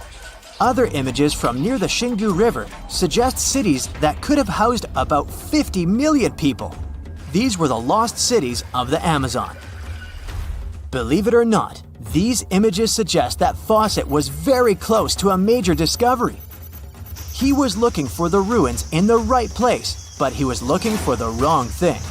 Unlike cities such as Cusco, which used stone as their primary material, Amazonian settlements used wood and earth to build their cities. These materials are highly deteriorating and probably decomposed over time. Finding them required a bit more technology than what Fawcett had available at his time. In November 1922, a boy walked through the desert mountains of Egypt and discovered some ancient steps carved into the rock. Subsequently, this find became one of the world's largest and most significant archaeological discoveries. This step was part of Tutankhamun's untouched tomb. Archaeologists found about 5,000 ancient objects, including jewelry, fabrics, painted vases, and funeral masks. You've probably seen one of them. It has become one of the most recognizable attributes of ancient Egypt. More than 100 years have passed since then, and now humanity has finally become close to another large-scale discovery, the tomb of Cleopatra. This queen was the last active ruler of the Ptolemaic Kingdom of Egypt, who sat on the throne from 51 to 30 BCE. There are many ancient records about Cleopatra, her reign, and her unusual personality, but until now, no one has discovered the secrets about her passing away in the burial place. So, one archaeologist, Dr. Kathleen Martinez, has been studying ancient records and temples around Alexandria for decades, and concluded that the tomb of the queen should be located under the ancient city of Taposiris Magna, founded in 280 BCE. It was a big city on the northern coast of Egypt, where tens of thousands of people were engaged in trade and industry, and it seems that Dr. Martinez's guesses turned out to be correct. She and a group of archaeologists have discovered a secret underground tunnel near Alexandria, with a length of about 0.8 miles. It was cut into the rock under Taposiris Magna's temple. During further excavations, they found many things that indicate Cleopatra's tomb lies in the tunnel's depths. It's also possible that she is buried there together with the Roman commander, Mark Antony. According to ancient records, Cleopatra and Mark Antony loved each other and together opposed the Roman Senate, which declared Antony a traitor. The fact that natural disasters have occurred on the territory of Taposiris Magna for thousands of years can complicate the excavations. Earthquakes and floods destroyed the city and possibly flooded its underground tunnels. But archaeologists hope the ancient tomb remains untouched, and that it hides many treasures and records about the royal life of ancient Egypt during the reign of the last dynasty. There's a chance that excavations will go underwater and in the mud. This will require much time and funding, but archaeologists are sure it's worth it. Anyway, it's too early to say that Cleopatra is really buried there, but scientists have found many things in the tunnel that confirm this, including clay pots, dozens of coins with the image of Cleopatra and Alexander the Great, as well as a bust with the image of the Egyptian queen. Cleopatra is still one of the most popular personalities in Egypt, on an equal footing with Ramesses III and Tutankhamun. She inspired many films, paintings, and books, but what made her so popular? She became famous for her inconsistency. She was a beautiful, intelligent ruler who pulled Egypt out of the crisis and made it a prosperous power. Medieval Arabic texts say she knew chemistry, mathematics, and philosophy, and may have written several scientific books. She knew several languages and had excellent diplomatic skills. At the same time, there are many legends that she was a femme fatale who drove many men crazy. However, there's no evidence that her beauty was incomparable. The image of a stunning model was created by Hollywood, when it made several films where famous actresses performed the role of Cleopatra. And the Roman Emperor Octavian, the adopted son of Julius Caesar, specially created the image of Cleopatra as an insidious seductress because he was her enemy. Even though she was born in Egypt, Cleopatra wasn't an Egyptian. Her ancestors were Greeks, among whom was one of the generals of Alexander the Great. However, the people of Egypt loved her. She learned the language and was very sensitive to the traditions of this country. She knew the history, mentality, and customs of ancient Egypt well. She raised the level of its economy and strengthened its status as a world power. Much of this was made possible thanks to her cunning and impressiveness. She loved theatrical performances and lavish celebrations. She knew how to surprise people and put on a show. But behind the exterior image of a luxury lover was an intelligent and calculating ruler. Ancient Egypt was a rich, luxurious country, and Cleopatra did everything to increase its wealth and strengthen its position in the international arena. For example, she was once in conflict with her brother Ptolemy XIII. The queen knew that she wouldn't be able to resist him, so she decided to attract Julius Caesar to their side. The Roman emperor arrived in Alexandria, where Cleopatra wanted to meet him, but Ptolemy knew about her plans and was about to prevent her from coming to Caesar. Then, instead of a rich and noisy arrival, Cleopatra decided to make her visit inconspicuous. She wrapped herself in a carpet or linen bag the emperor's servants carried into Caesar's private chambers. Cleopatra emerged from the carpet and impressed the Roman emperor with her beauty and determination. As a result, they fell in love with each other and became close allies. After some time, she impressed another influential Roman for diplomatic purposes. She arrived to meet Mark Antony on a golden barge with purple sails and silver oars. Cleopatra was dressed in the image of Aphrodite and sat under a magnificent canopy. Her servants dressed like cupids and were blowing her fan and burning incense. But Cleopatra created such a show for a reason. She knew that Antony revered Greek mythology and considered himself the embodiment of Dionysus. As a result, he was so impressed with this woman that he ended up marrying her. Cleopatra defended her crown, strengthened her alliance with Rome, and bore Antony 3 children.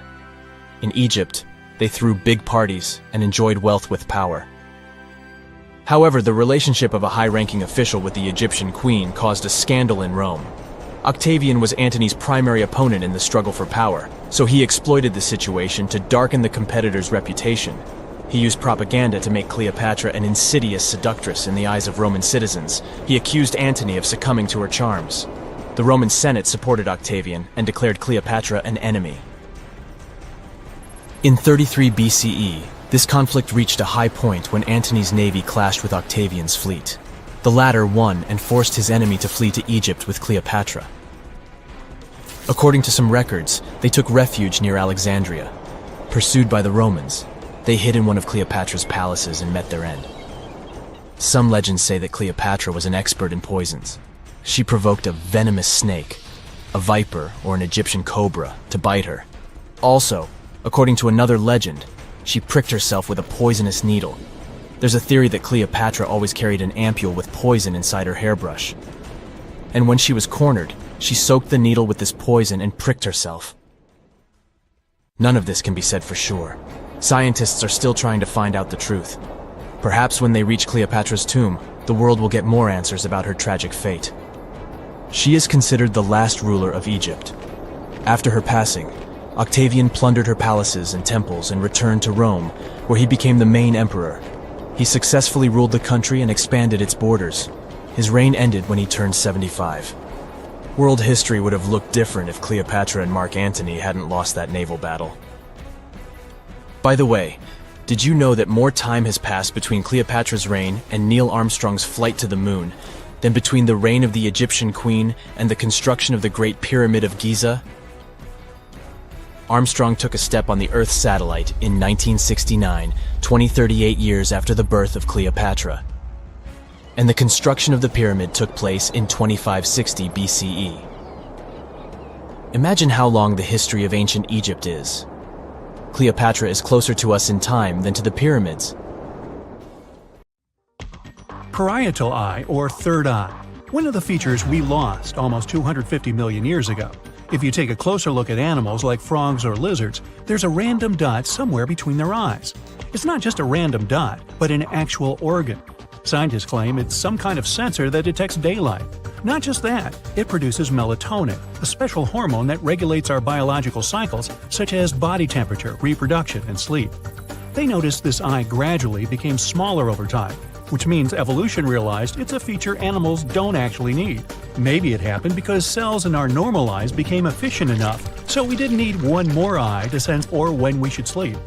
Also, more and more animals were becoming warm-blooded with time, which means they were able to regulate their body temperature better.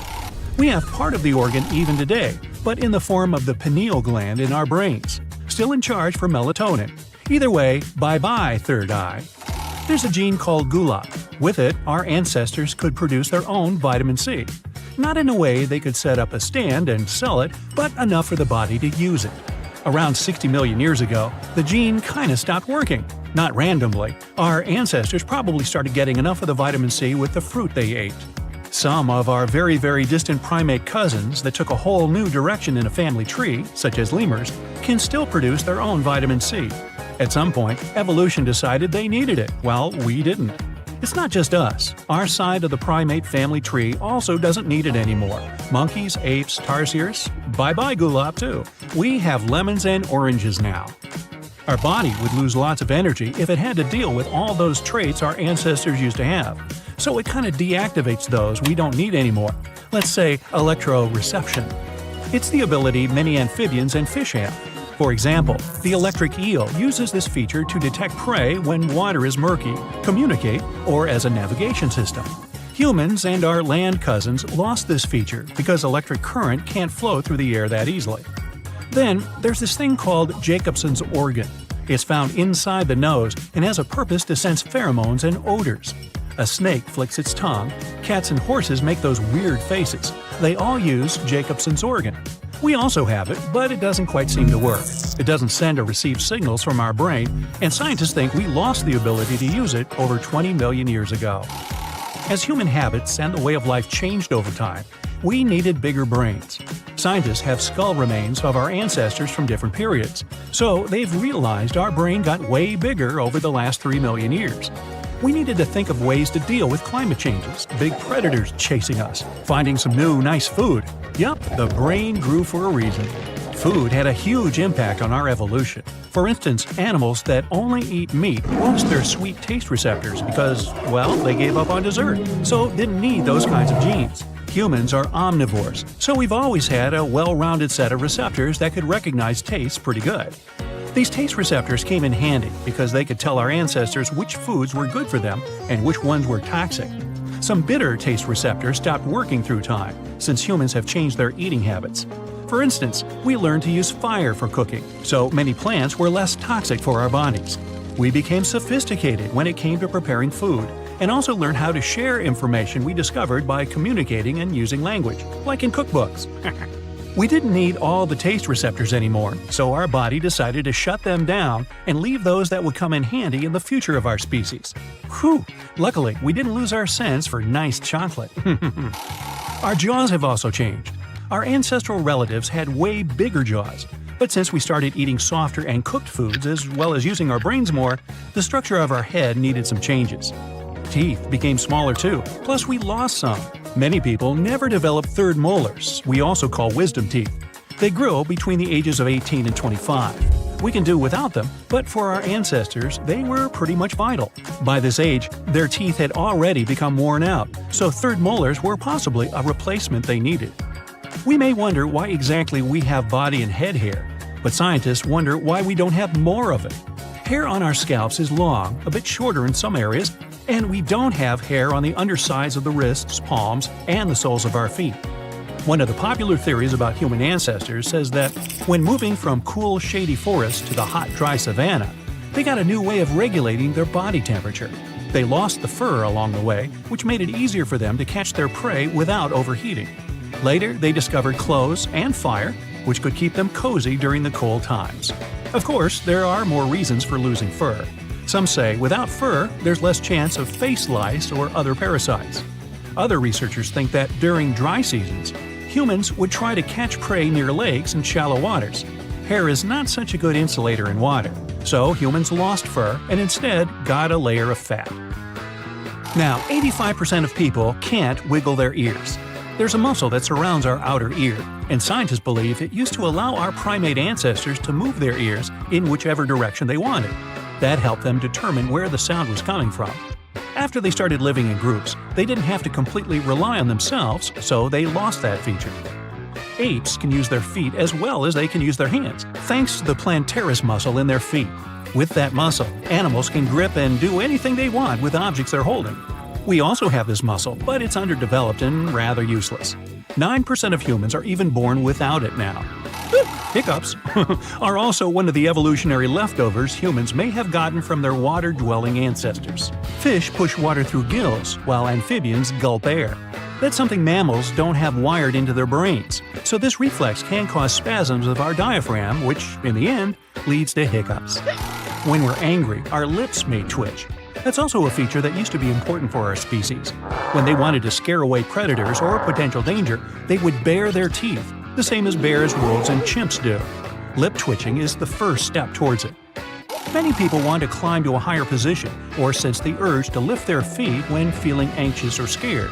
Evolutionary biologists believe it's because so many early land mammals used to climb trees when they felt a threat coming.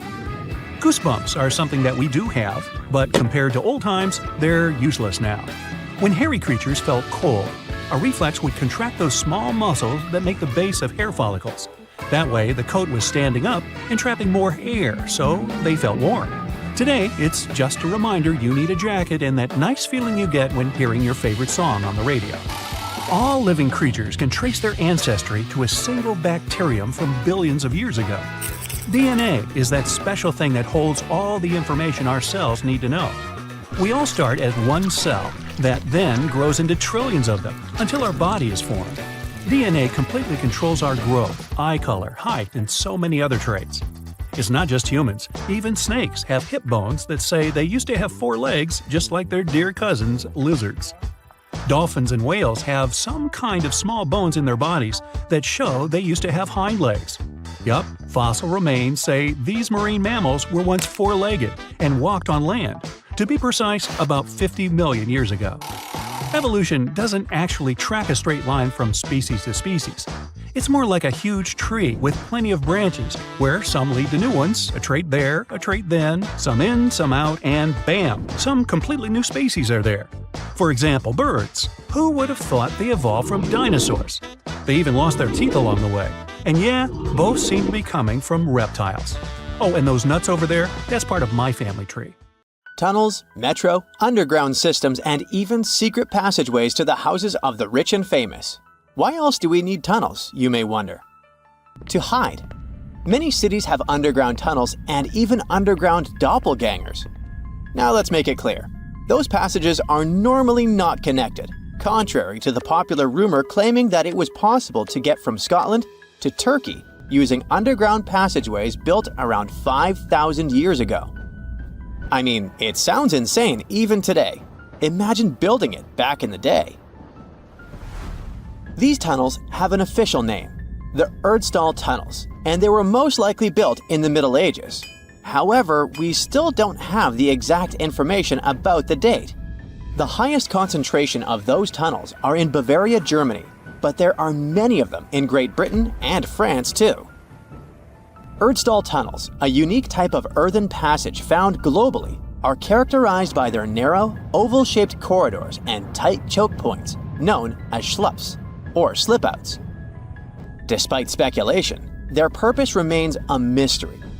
However, some of those tunnels have fireplaces and even vents, which might mean those were used primarily for shelter. Dating back to the Middle Ages, possibly as early as the 12th century, Erdstall tunnels lack archaeological signs and historical records, so it's not a surprise that there are many rumors about their use. Some scientists are sure those were storage spaces, though their narrowness makes this impractical. Another idea is that they provided hiding spots for farmers during tribal raids. However, their single entry point raises doubts about their effectiveness in evading threats. Now, if you're feeling like Indiana Jones and want to venture into those tunnels, you're in luck. A few structures, like the erdstall Radkobluken in Austria, welcome visitors to explore these enigmatic structures. Most of them are closed to the public eye, though. The origins of erdstall tunnels remain largely unknown, just like their real functions.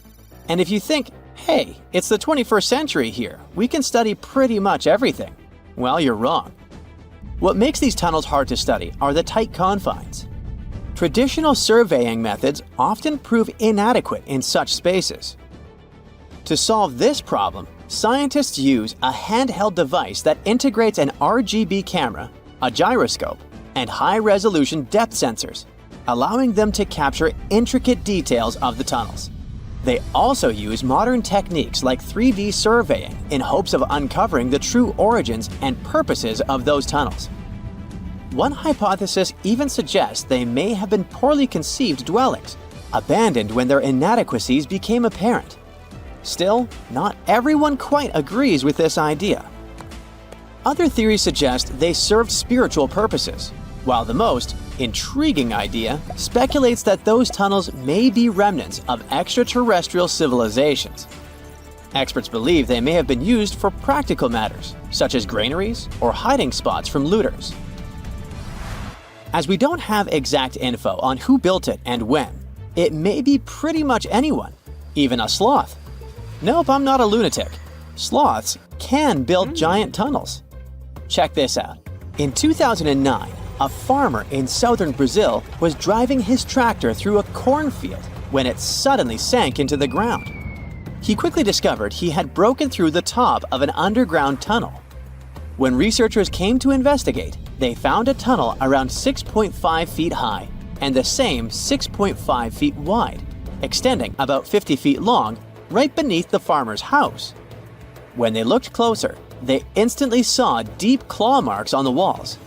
That was the proof the tunnel wasn't human-made. So that thing the farmer uncovered was a megafauna paleoburrow, a prehistoric tunnel dug by ancient creatures like giant ground sloths or giant armadillos from over 10,000 years ago. I know, it's hard to imagine those beasts, but let me help you. Take a hamster.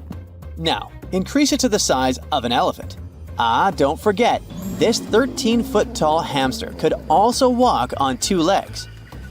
During their time, around 15 million to 10,000 years ago, many species of sloths and giant armadillos roamed the Americas, some even digging similar tunnels.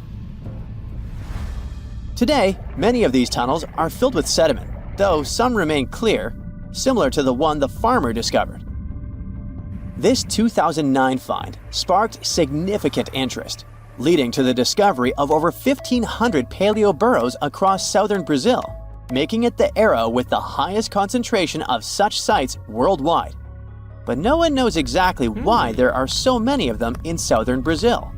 While some paleoburrows exist throughout South America, none have been found in North America, which is weird since those huge sloths roamed the entire continent. The exact purpose of these large tunnels remains a mystery, but scientists believe they may have served as nursing spaces, temperature regulation, or hibernation areas. Tunnels likely developed over centuries as successive generations of sloths and armadillos expanded them. Now, let's take a look at fugus. No, not the Japanese fatal delicacy, and no, not a town in New Guinea. To see them, we gotta travel to the UK. So fugus are underground structures too, but they don't look exactly like tunnels. They are dry stone structures. They look as if a cave had been decorated with stones from the inside. There are only around 15 of them found so far, and most of them are located in Cornwall. According to the estimates, those tunnels were built about 2,400 years ago, and they're still in pristine condition, which is truly fascinating. I mean, back in the day, people had no cool machinery whatsoever, yet their structures still last. And if you dare to buy an apartment today, well, chances are you won't be too happy about the quality. Going back to our fugus, there's nothing extraordinary about their supposed purpose. They could be used for spiritual purposes, as a place to hide, or a food storage. The latest application, though, is a bit weird. I guess it's not a secret for anyone that England is famous for its excessive humidity. And if you want to store your food properly, you gotta avoid the humidity at all costs. Otherwise, say welcome to mold and fungi. But ancient people weren't dull-witted at all, or they wouldn't have survived, and you and I wouldn't be around now. So they might have adapted those fugus to store just some products, those that already had natural molds in them, assisting in the preservation of perishable food, like milk, butter, and cheese. But hey, those are just speculations. The true reason why they were built remains unknown. What makes fugus unique is that they are intentionally built tunnels, not just excavated mines like those in Wales. They were crafted by digging deep trenches, lining them with stone slabs, covering them with capstones, and then filling over them, all of which took significant time and effort.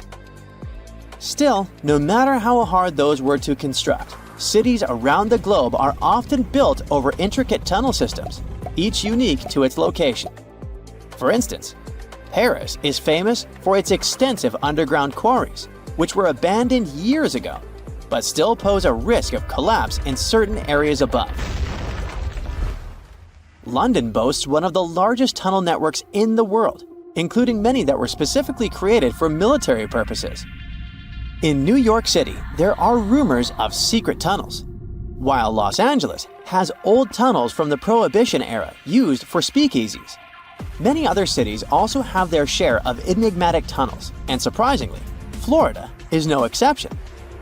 It happened in the year 2011 in Ybor City.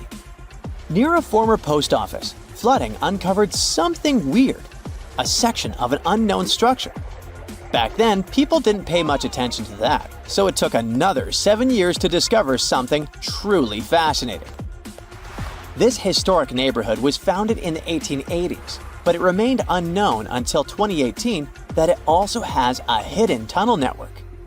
We only learned of it because of renovation work.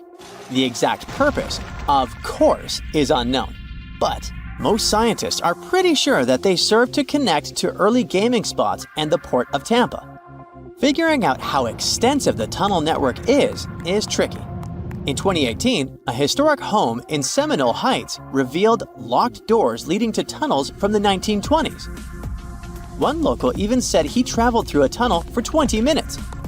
Rumors suggest some tunnels connect to the Hillsborough River and Ybor City. Research is ongoing, but no new info has emerged yet. The South Pole is more than penguins and endless snow. There's a hidden ghost world within it. Look, it's right here on the globe. Don't confuse Antarctica with the Arctic, which is at the top of our maps. Much smaller in size, and let's face it, way less mysterious. The ice sheet covering Antarctica is about 1 to 3 miles thick, which is up to 16 Eiffel Towers stacked on each other. This massive blanket hides the true features and contours of Antarctica's land. We still don't know much about this mysterious continent, and it is ice and snow that are to blame. We still don't even know the true shape and size of this continent. Mapping Antarctica without some huge shovels is an incredibly hard task. But satellites learn to penetrate the ice with their cameras. And now we know there's actually an enormous, dramatic ancient landscape beneath the snow. The ghost of the past. About 90 million years ago, Antarctica was a much warmer place. It was actually a lush rainforest with tons of plants and probably teeming with life. It even had rivers flowing through it. Then the ice came. This happened about 34 million years ago, during the transition from the Eocene to the Oligocene, when our planet cooled significantly. It was the beginning of one of our several ice ages. The land remained, but now was hidden under ice and snow that got thicker and thicker. To a regular eye, Antarctica turned into a white desert, vast, flat, and featureless. Time went on. This massive ice sheet moved around, smoothing and shifting the ground beneath it. Over the millions of years, it changed what the land looked like. Now, if we looked under the ice, it wouldn't hold any signs of the original South Pole, except for one place. In areas where the ice is especially thick and doesn't move much, like in East Antarctica, it has actually worked the other way around. It became like a super thick blanket that protects the land. Normally, things like wind or rain slowly wear away the ground over time, changing its shape. But since we have this protective ice blanket, it prevents these natural processes from reaching the stuff underneath. So, the ground stayed almost the same for millions of years, like it's been frozen in time. This special area near the Aurora and Schmidt subglacial basins has become the ghost of Antarctica's landscape. This place was barely touched even since it was first covered in snow 34 million years ago. This is a historical footprint, a place that can tell us what Antarctica's ground looked like before it became a freezing nightmare. As scientists peered under East Antarctica, they saw an amazing ghost. The traces of the rivers that were flowing there millions of years ago, various valleys, and some weird little islands, as well as 3 big chunks of land shaped like the letter U. Hey, what's that all about? You see, the continents on our planet are moving constantly, sliding along the red-hot lava mantle like cereal on milk. Over history, they came together and broke apart several times. Hundreds of millions of years ago, several continents were a part of one enormous Gondwana. Antarctica was one of them. It used to be one huge landmass. But when Gondwana broke apart, the poor continent got stretched by tectonic forces. Parts of land were pulled away from each other. Whoosh! And they got torn apart. And that's how we got these big chunks or blocks of land under thick layers of ice. In any case, scientists now want to explore this ghost a bit more. But to study it deeply, they need to actually drill down through the ice, like using a straw to get to the bottom of a thick shake. This will help them pick up some rocks and dirt from way below to learn more about the Earth's history and climate. Antarctica is the 5th largest continent in the world, approximately bigger than the entirety of Europe or Australia, competing with the entire South America in size. Aside from East Antarctica, we discussed there are several more regions: Antarctica Peninsula, South Pole, West Antarctica, and the Ross Sea. The continent is basically a frozen sandbox, and all its hidden, mysterious landscape is actually less explored than Mars's terrain. We only know for sure that without ice, it wouldn't just be flat and empty, but an entire world full of big mountains, huge canyons, and even fiery volcanoes. Some of these volcanoes are so huge that they peak above the layers of snow. In West Antarctica alone, there are at least 138 volcanoes, though only about 8 or 9 are active today. One of the craziest ones is Mount Erebus, the southernmost volcano and the tallest one on the continent, about 12,500 feet high. And deep beneath the ice sheet, this guy hosts incredible, beautiful subvolcanic caves. The temperatures there are warm enough for t-shirts. The Antarctic Peninsula, or Lesser Antarctica, looks like a bunch of mountainous islands deeply underground. It has newer volcanic rocks that are part of the Pacific Ring of Fire, which is like a giant circle of volcanoes and earthquake zones around the Pacific Ocean. The Greater Antarctica is a huge part, almost as big as Australia. It consists of East Antarctica and the South Pole. Beneath the ice, it's a place of rocks that have been around for a very, very long time, including the special zone we mentioned. You probably know that Antarctica is nearly devoid of humans. No wonder, with a mean temperature of about -46 degrees Fahrenheit. But even though this place is horrifyingly cold and deserted, life still clings on. You guessed it, in the underworld. In 2017, scientists found DNA traces of algae, moss, and even possibly unknown small animals in the deep caves. That means that even in such crazy conditions, there are still unique ecosystems thriving in little isolated warm pockets beneath the snow. There was another incredible find beneath Antarctica's Ross Ice Shelf. a lively ecosystem vibing within an underground river. Scientists have long suspected that Antarctica's underworld should have some freshwater lakes and rivers. One day, a satellite spotted a groove there. They decided to explore it and used a hot water drill to melt their way through the ice. As they reached the underworld, they dropped a camera into one of those hidden fresh rivers. And at first, they thought they'd find just some rocks or something. But instead, they stumbled upon hundreds of amphipods, tiny shrimp-like creatures. Little ones instantly swarmed around the lens. Shrimps blocked the camera and scientists couldn't check out what they wanted to. Pretty funny, but at least that means that there really is an important ecosystem deep within Antarctica. Now, they're gonna explore it. And all this is just the beginning of the mysterious underworld. Antarctica's snow also hides the deepest canyon on Earth under the Denman Glacier. Well, Mariana Trench is still the deepest point on Earth, but it's a part of the oceanic crust, geologically speaking. Also, in 1958, explorers found a huge mountain range under the ice, as big and tall as the famous Alps Mountains. The range stretched for about 745 miles with peaks as high as 1.7 miles. And all this magnificence is buried under tons of ice. Who knows what else we might find there? Antarctica holds about 60% of our entire planet's freshwater, which means it would be pretty bad if it melted. For example, there's this Doomsday Glacier, officially known as Thwaites Glacier. It's a huge ice formation, about the size of Florida, and it's melting right now.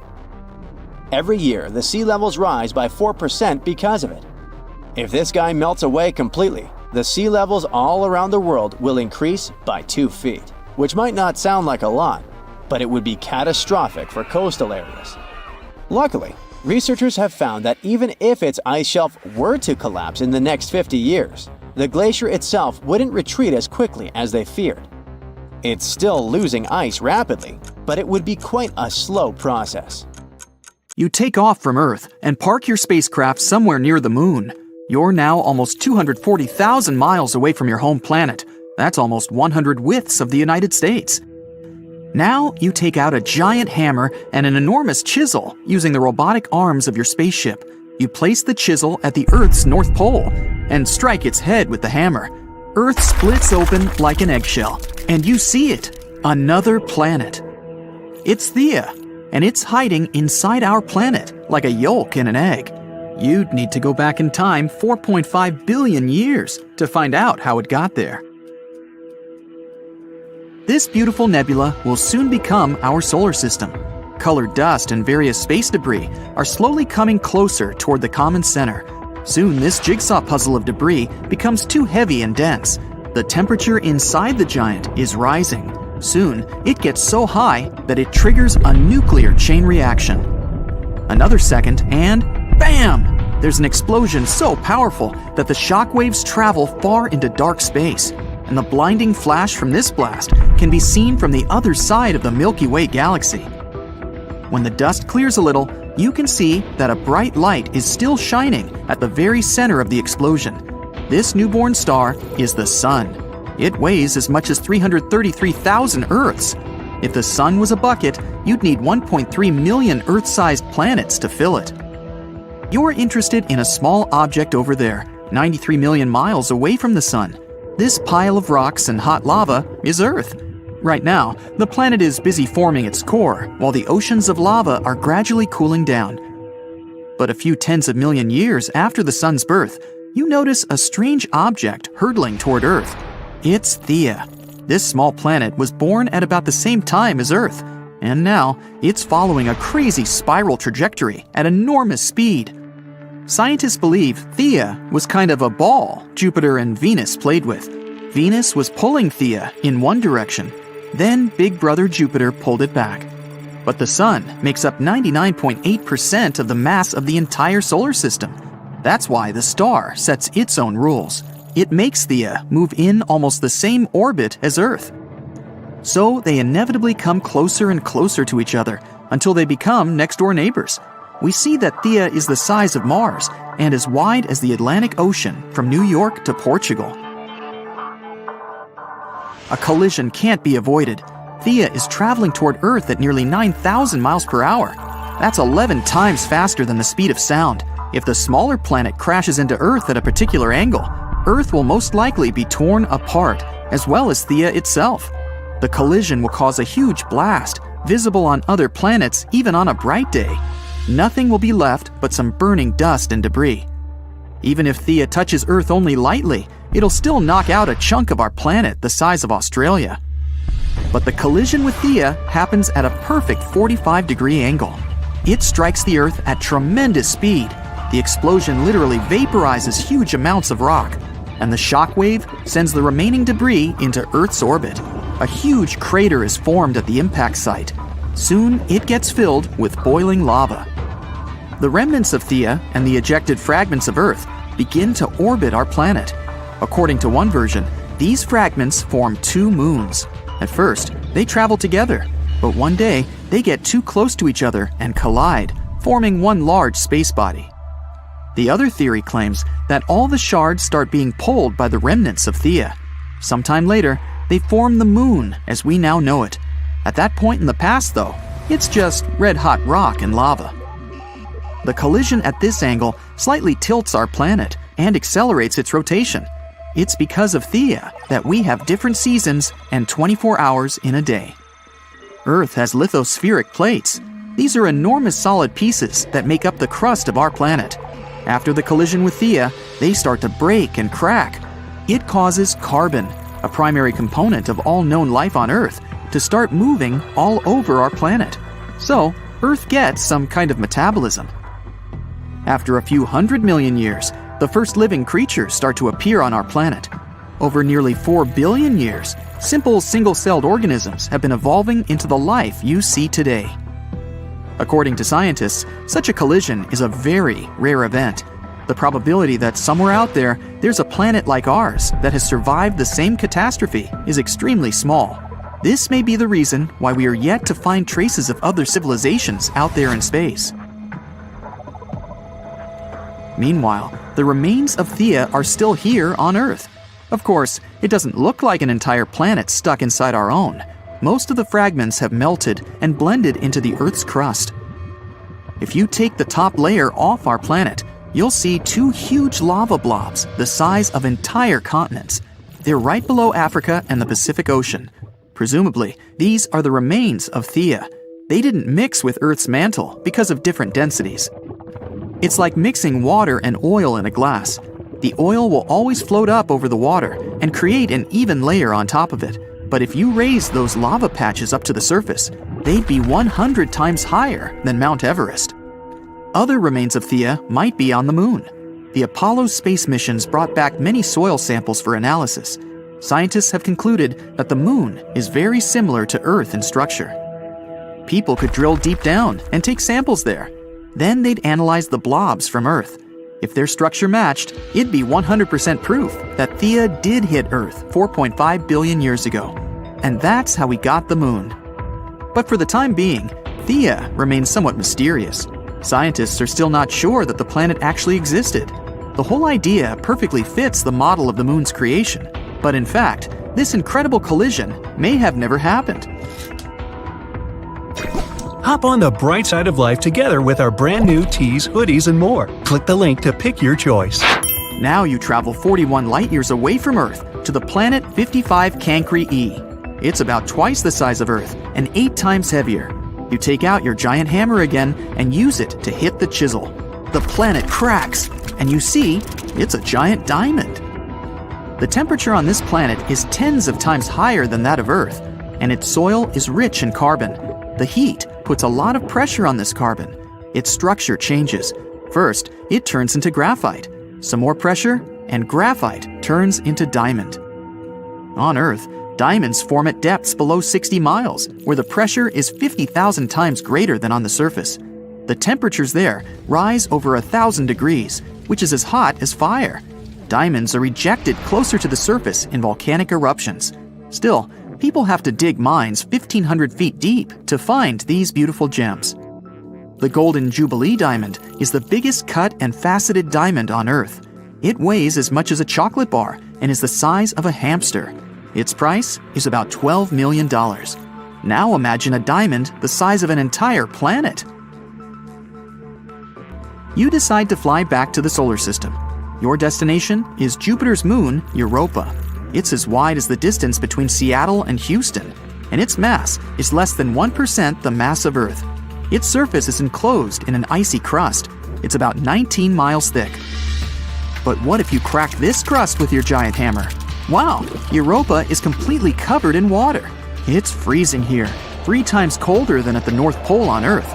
The water turns into ice almost instantly, but the ocean beneath the surface is still liquid. Europa interacts with Jupiter gravitationally, just like the moon with Earth. This creates tidal forces and heats Europa's core. The core melts the ice around it. The result is a huge ocean, 2 to 3 times larger than all of Earth's oceans combined. Scientists believe that water is the basis of life. It may mean that life may exist on Europa.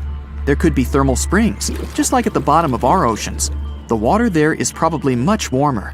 And even though the pressure and temperature in such places are likely to be extreme, simple bacteria may live there. Europa is almost the same age as Earth. This means there's been enough time for living organisms to appear and evolve. Who knows? Maybe some advanced civilization is already blooming under this crust of ice. They may be building big cities and dreaming of conquering space right now. But the only thing people can do at the moment is send a probe to Europa and find out if life is possible there. There are entire communities of unusual tiny organisms that live in lagoons in Patagonia, and they are some of the first forms of life ever. No one had known about them until 2 scientists, Brian and Maria, went to explore certain areas in Patagonia. Now, Patagonia occupies nearly half of Argentina, and few people live there. Only some farmers and sheep ranchers that mostly stay near rivers and grow things such as apples, pears, and alfalfa. A long time ago, it was a wild and distant place where Indian tribes lived. But this time, we're going to follow the tracks of life forms that appeared long before humans and look closer at these interesting microorganisms Brian and Maria found. Those two had to drive for 9 hours on some rough roads to reach their destination. They stayed in a small village. Only 35 people live there. These people depend on just one spring because it almost never rains there. On the last night in the village, Brian realized that satellite images he had taken had shown a set of lagoons that were only 10 miles away. The next day, the small team jumped into a car and went up the road as far as they could until it became too difficult to drive. They continued hiking the rest of the way. It was hard because they had to carry water to deal with the intense sunlight. In some spots, they ended up sinking up to their knees in a slush made of salt. Up there were 12 lagoons with perfectly clear waters. The place itself didn't offer much except for very acidic and salty water and intense direct sunlight. But it was kind of like traveling back in time because those conditions were like what Earth looked like many, many years ago. When Brian examined the lagoons, he was surprised to see many unusual microorganisms there. We call them stromatolites, and they're so small we can't even see them without a microscope. But they get together and form large communities. In the past, many unusual species lived this way. For example, cyanobacteria. They were important back in their time because they produced oxygen. Earth, in its initial stages, didn't have much of this gas in its atmosphere. The first stromatolites might have been formed by diverse types of bacteria that didn't necessarily produce any oxygen, but were just living their peaceful life there. They formed layers, piling on top of one another, so that at least some of them could get a bit of sunlight. They used sand and sticky liquids to stay close together. Brian was also incredibly surprised because those were the biggest living stromatolites he had ever seen. Living stromatolites usually grow to be over 3.3 feet high, but the newly found ones were 15 feet wide and a few feet tall, which is giant compared to those living in other places. And fossilized ones were even larger. A long time ago, they could grow bigger than today because there weren't many other species that could eat or harm them. Also, there are many other organisms today that can grow faster and more massive than them and take up their space. That's why stromatolites can only survive in rare places where hardly anything else can live, like in these very salty lagoons located high above sea level in Punta de Atacama. The stromatolites found there are the most famous ones because they might be some of the best examples of the earliest life on our planet. But they're not actually the first form of life on Earth. The oldest of their fossils are 3.5 billion years old, while some other evidence we have tells us that life on our planet appeared around 4.1 billion years ago. Maybe some stromatolites lived back then as well. But Earth has changed a lot since then, and the places where they might have lived haven't survived. Now, all this may not seem like a lot at first glance, because no one has found an exotic and weird beast our world has never seen. But these are notable examples of what searching for life somewhere else in the universe might look like. Scientists who are interested in studying Mars often come to this place, since it might be similar to what the red planet looked like an exceptionally long time ago.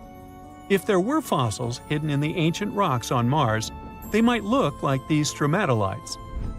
Another faraway land has revealed some of its secrets. It's Antarctica, with an ancient lost world found under its ice.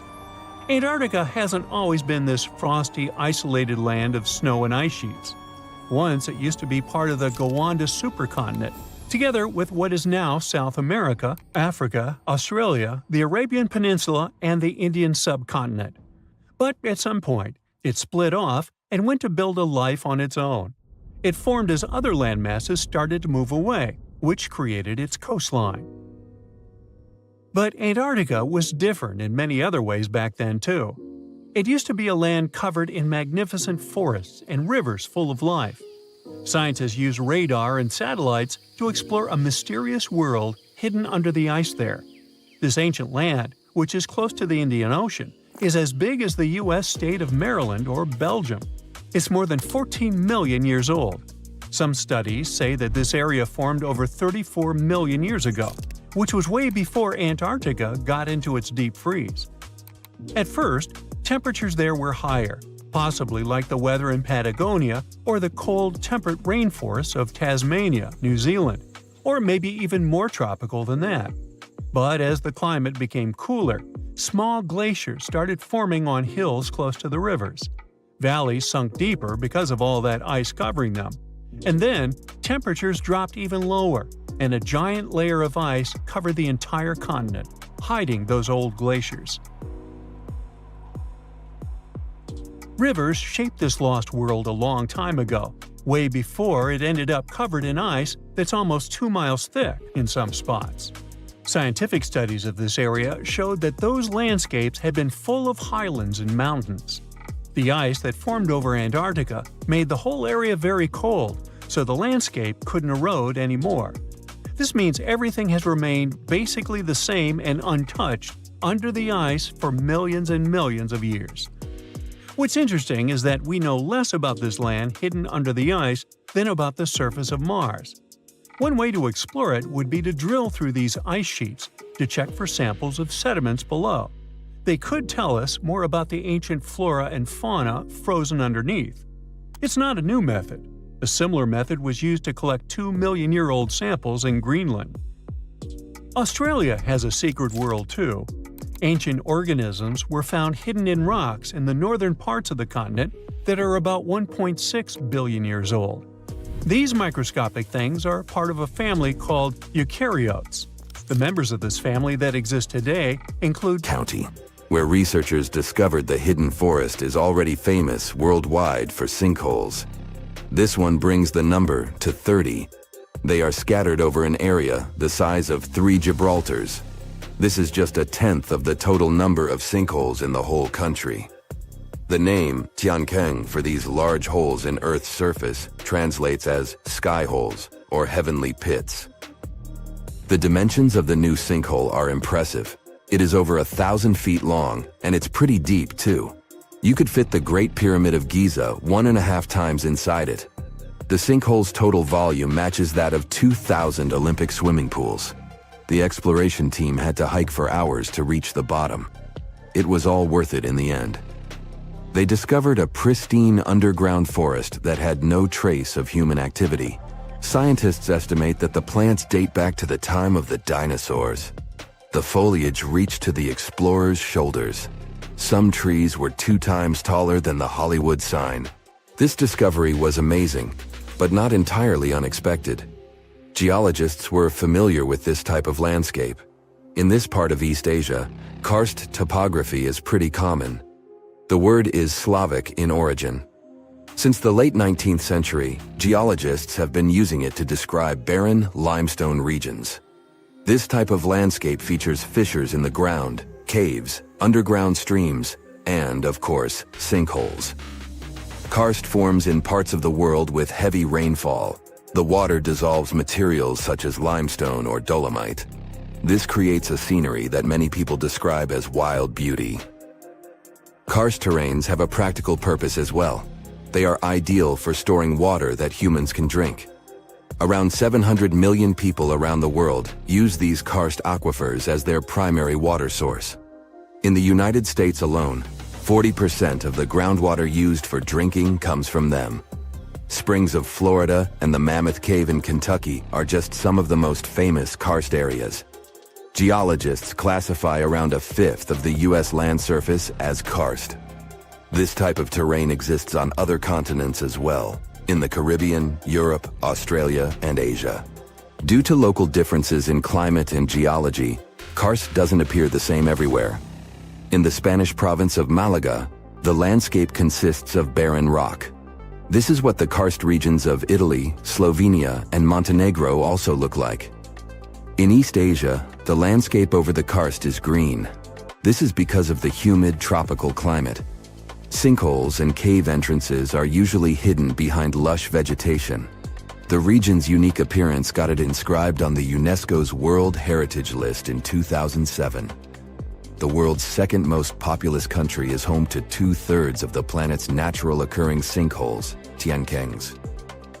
They start to form when rainwater seeps into cracks in the limestone. Over time, the gaps widen as more and more material is washed away. At one point, the ground above the limestone becomes unstable. The end result is the collapse of the surface layer. This happens suddenly and without prior warning signs. Once a hole forms in the ground, water starts filling it up. Another way for a sinkhole to form is the existence of an underground cave. Its roof can collapse. The shape of such sinkholes resembles a funnel. It is wider at the opening on the top and narrower near the bottom of the pool. The most famous of these sinkholes are cenotes. They occur naturally on the Yucatan Peninsula in Mexico.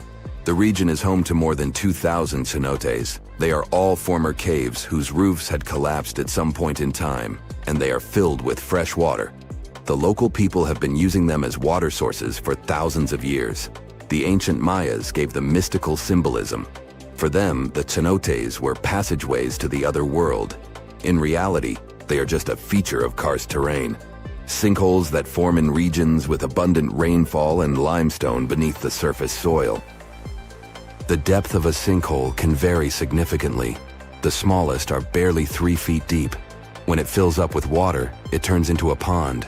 A large lake can form in the place of a large sinkhole. One example is the Red Lake in Croatia. The most impressive thing about it are the steep cliffs that rise above the lake. They are nearly 800 feet tall. The world's biggest and deepest sinkhole, Zhaoshai Tiankeng, lies in the vicinity of the Yangtze River. The outside world discovered it only in 1994. The hole is so deep that you could stack up 7 statues of liberty inside it. During the rainy season, a waterfall cascades from the pit's mouth into a cave system at the bottom. But not all sinkholes fill up with water. This was the case with the newly discovered giant sinkhole in Asia. It developed its own ecosystem. The high humidity and low temperature inside it were perfect for plant life to thrive. The very bottom of the hole is connected to an underground water flow. Scientists discovered 72 species of rare wild plants in the area. They are in danger of disappearing on the surface, but inside the sinkhole, they have found the perfect conditions for growth. The enormous opening in the ground is essentially a wildlife refuge. This was confirmed in 2021. That's when biologists discovered 2 species in the Yunnan province that they previously thought had gone extinct. Who knows what other animal and plant species are still hiding in there? Exploring these underground cave systems can be quite dangerous. They are often home to venomous snakes and mosquitoes. Even descending into a sinkhole is perilous. The cliffs are steep and stones are often very sharp. That's why the exploration of sinkholes in Asia is going slower than research would like. The sinkholes I've mentioned so far have all formed naturally. Erosion is the main process behind their creation. But the ground can also open because of human activity. Everything from a construction site to a leaking sewer pipe can cause the earth to give way. Sinkholes in urban areas pose a risk to infrastructure. One of the most famous examples of this happened in Japan in 2016. A busy street in downtown Fukuoka collapsed near the main train station. The sinkhole severed power lines and pipes that lay underground. Luckily, no one was injured. The diligent Japanese engineers repaired the damaged road section in just 48 hours. The biggest issue with sinkholes is that you never know when and where they are going to open. The best tool that geologists have for detecting underground cavities is ground-penetrating radar, GPR. It resembles a land mower. The operator goes up and down a troubled area to scan the ground underneath. The radar sends out impulses that detect any contrast between different materials. It feeds back this info in the form of a 2D or a 3D image. Once engineers detect a potential sinkhole, they use different techniques to stabilize the ground above it. The simplest method is called grouting. It involves filling the hole so it won't collapse. The most common materials are polyurethane foam and cement. The alternative is to lift a structure above the sinkhole. This technique is called underpinning. Workers drive steel rods into the load-bearing deeper layer of soil. This is the same construction method engineers use to erect stilt houses above the waterline. You decided to go scuba diving for the first time. The water is clear and the sun is shining on the seabed. You take a few selfies and the fish swimming by when suddenly the ocean goes pitch black. You look up and, oh my, what is that gigantic animal? It's definitely not a shark, not a whale. Is it a turtle? Yup, but fear not, it's not gonna hurt you. If you had lived on this same Earth about 72 million years ago, then maybe this could have really happened to you. Scientists have recently found the fossils of a gigantic marine turtle that could have grown as big as 12 feet. If you don't have any idea of how big that is, let's see some examples. That's the average length of a hippopotamus, 6 golden retrievers, or 2 Michael Jordans stacked on top of each other. The turtle's scientific name is an homage to that old-school sea monster called Leviathan. Maybe you remember this from old-school history lessons. The Leviathan is supposedly a mythical creature that would swallow entire ships or people that were deemed too greedy by the creature. Can you imagine being swallowed by this humongous sea turtle? No, thank you. The fossils of this gigantic creature began to be excavated between 2016 and 2021, all the way in northeastern Spain. The first fossil was located by a hiker in the Spanish Pyrenees, and it was around 8 inches long. The pelvis of this turtle alone measured around 35 inches. It would definitely be one of the biggest turtles today if it hadn't gone extinct. FYI, the largest living sea turtles today can reach up to 6 feet in length, which is already pretty big. Now, how about a gigantic prehistoric scorpion? I bet most people here are not huge fans of these creatures, especially since they're poisonous. Which is why the thought of a 9-foot-long aquatic scorpion might be the stuff of nightmares. Let's just say that if they hadn't gone extinct some 400 million years ago, lakes and rivers would be much more dangerous places for humans today. These gigantic insects were considered to be apex predators in their time, hunting everything from fish to other animals, even of their own kind. Yikes! I got goosebumps just imagining these creatures. Should we thank the asteroid that hit our planet now or later on in this video? Another prehistoric animal that would shock humans if it were still alive is the so-called Megatherium, a gigantic sloth. This huge sloth is believed to have grown up to 20 feet long, and its weight could be up to 8,000 pounds. It was found in the woodlands and grasslands of South America. The creature used to stand on its 2 feet in order to reach leaves on high branches. These giant sloths had huge claws. They helped them climb trees. I gotta say, I feel uncomfortable imagining these elephant-sized sloths climbing trees. Oh, of course, some dinosaurs will make our super-sized creatures list. But before that, here's a fun fact. Did you know some dinosaurs are still alive today? Scientists have proven that birds are classified as theropod dinosaurs. Such infamous creatures as the T-Rex and Velociraptor belonged to this group. I'm sure you've heard these names even before you watched Jurassic Park. The Velociraptor is that scary dino that breaks into the kitchen. Well, they evolved, gained some feathers, and turned into various species of birds we know today. That means that any bird from chickens to those little blue ones is a direct descendant of dinosaurs. Now, does the name Spinosaurus ring a bell? You can see this huge dinosaur in some museums today. Its fossils, I mean. The Spinosaurus was one of the biggest land predators to walk Earth. Actually, to walk its land and water, since scientists believe that this dino was semi-aquatic. It fed mostly on meat, which means humans would be its natural prey if it lived today. This meat-eating dino lived around 90 to 100 million years ago. It was about 60 feet long, 12 feet high, and weighed up to 22 tons. Its head was around the size of 8 bowling balls and was shaped like a crocodile's face. Basically, the Spinosaurus was a big African elephant with the face of a crocodile. Just kidding. But that would look funny though, wouldn't it? A much more attractive dino was this guy. It's considered to be the largest dinosaur that has ever lived on our planet.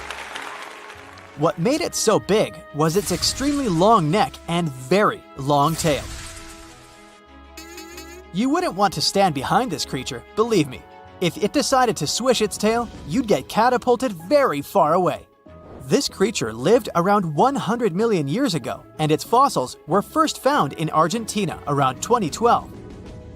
The dino measured 120 feet from head to tail, which made it almost as big as an American football field in width. And have I mentioned it weighed almost as much as a space shuttle? A staggering 75 tons. If it had been a carnivore, it would have probably been the greatest predator. But this big guy was a peaceful herbivore that had such a long neck that it could eat leaves from high trees. Cute, right? We must also talk about the Shastasaurus. As the name suggests, this animal is popularly known as the Mount Shasta lizard. Even though it was a marine reptile and probably never set foot on the mountain itself, this dino was usually around 23 feet long, but there was a specific strand of this species that could get as big as 69 feet long, about the size of the great blue whale. This made it the biggest marine reptile to have ever lived. A fun fact about the Shastasaurus is that scientists believe it didn't even have teeth, which means it could only feed on soft-bodied prey, such as squid, for example. The next animal on our list is the blue whale. Believe it or not, the biggest living animal on Earth actually started small. These days, the average mature blue whale can reach up to 100 feet in length and weigh up to 200 tons. That's more or less the weight of 40 elephants put together, or 30 Tyrannosaurus rexes, or 2,670 average-sized people. Blue whales have to eat up to 50 million calories per day to support that body. That's the equivalent of 30,000 Big Macs, just FYI. But blue whales weren't always this big. They actually evolved from a four-legged mammal that lived on Earth around 48 million years ago. Their ancestor was called Pachycetus, and it was only 6 feet long. Here's a fun fact. To be able to live in the water as one does today, the blue whale had to go through some intense adaptations.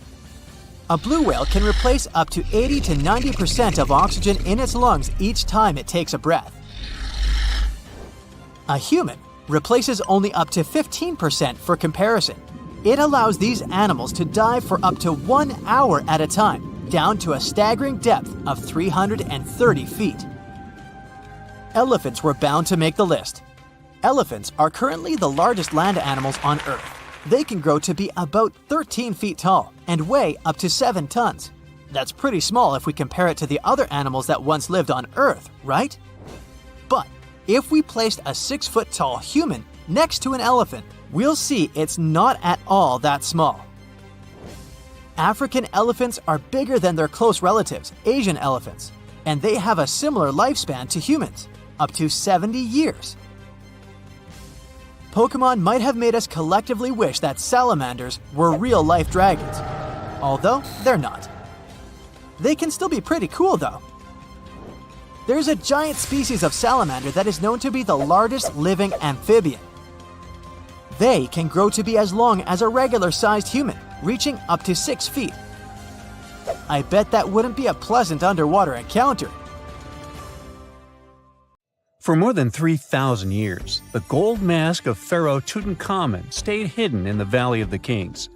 This artifact, which stands about 21 inches tall, shows how skilled and artistic the ancient Egyptians were. But nobody expected that X-rays would reveal its biggest secret.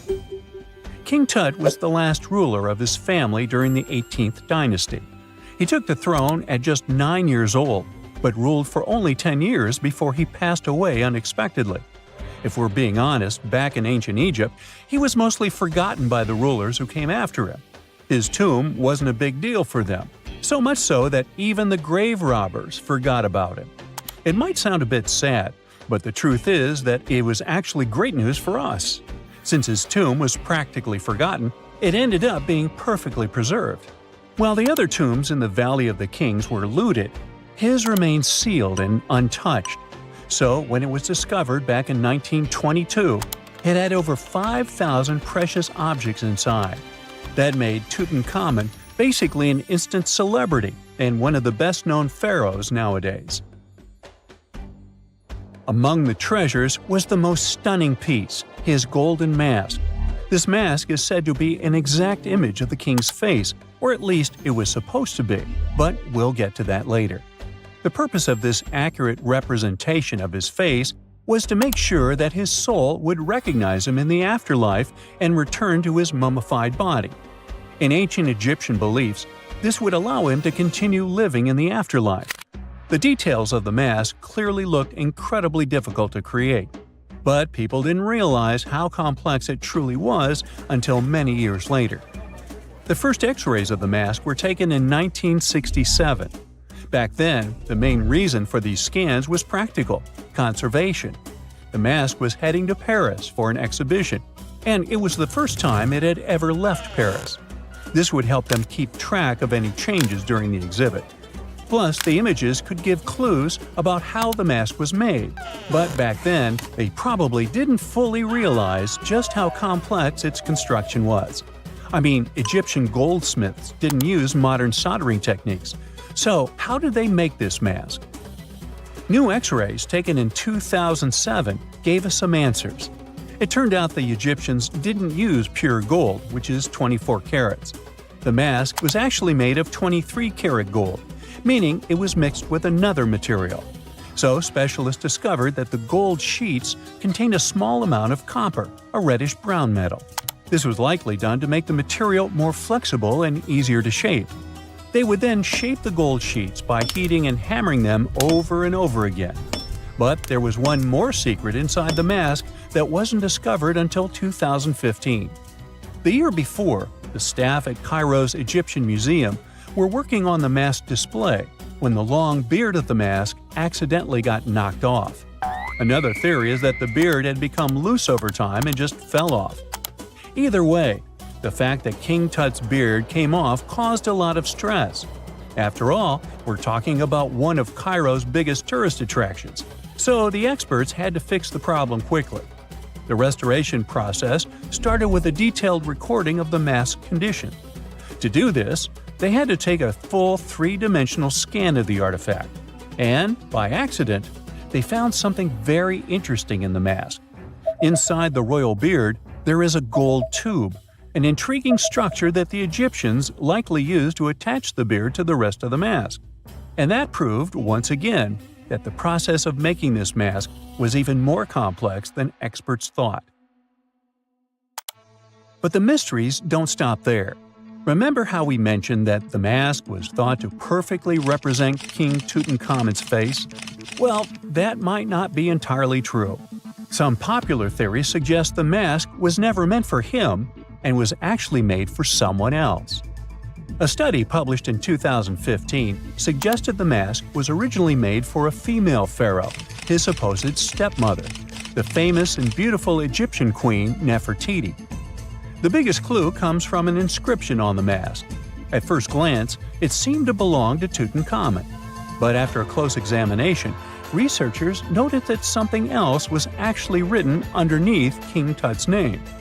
The royal name stamp seems to have been altered, and originally it had something written on it that translates to Queen Nefertiti.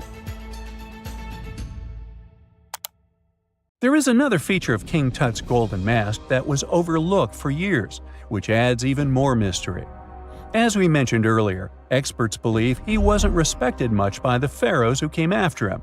And one of the clues that made archaeologists think this is the pierced ears on the mask.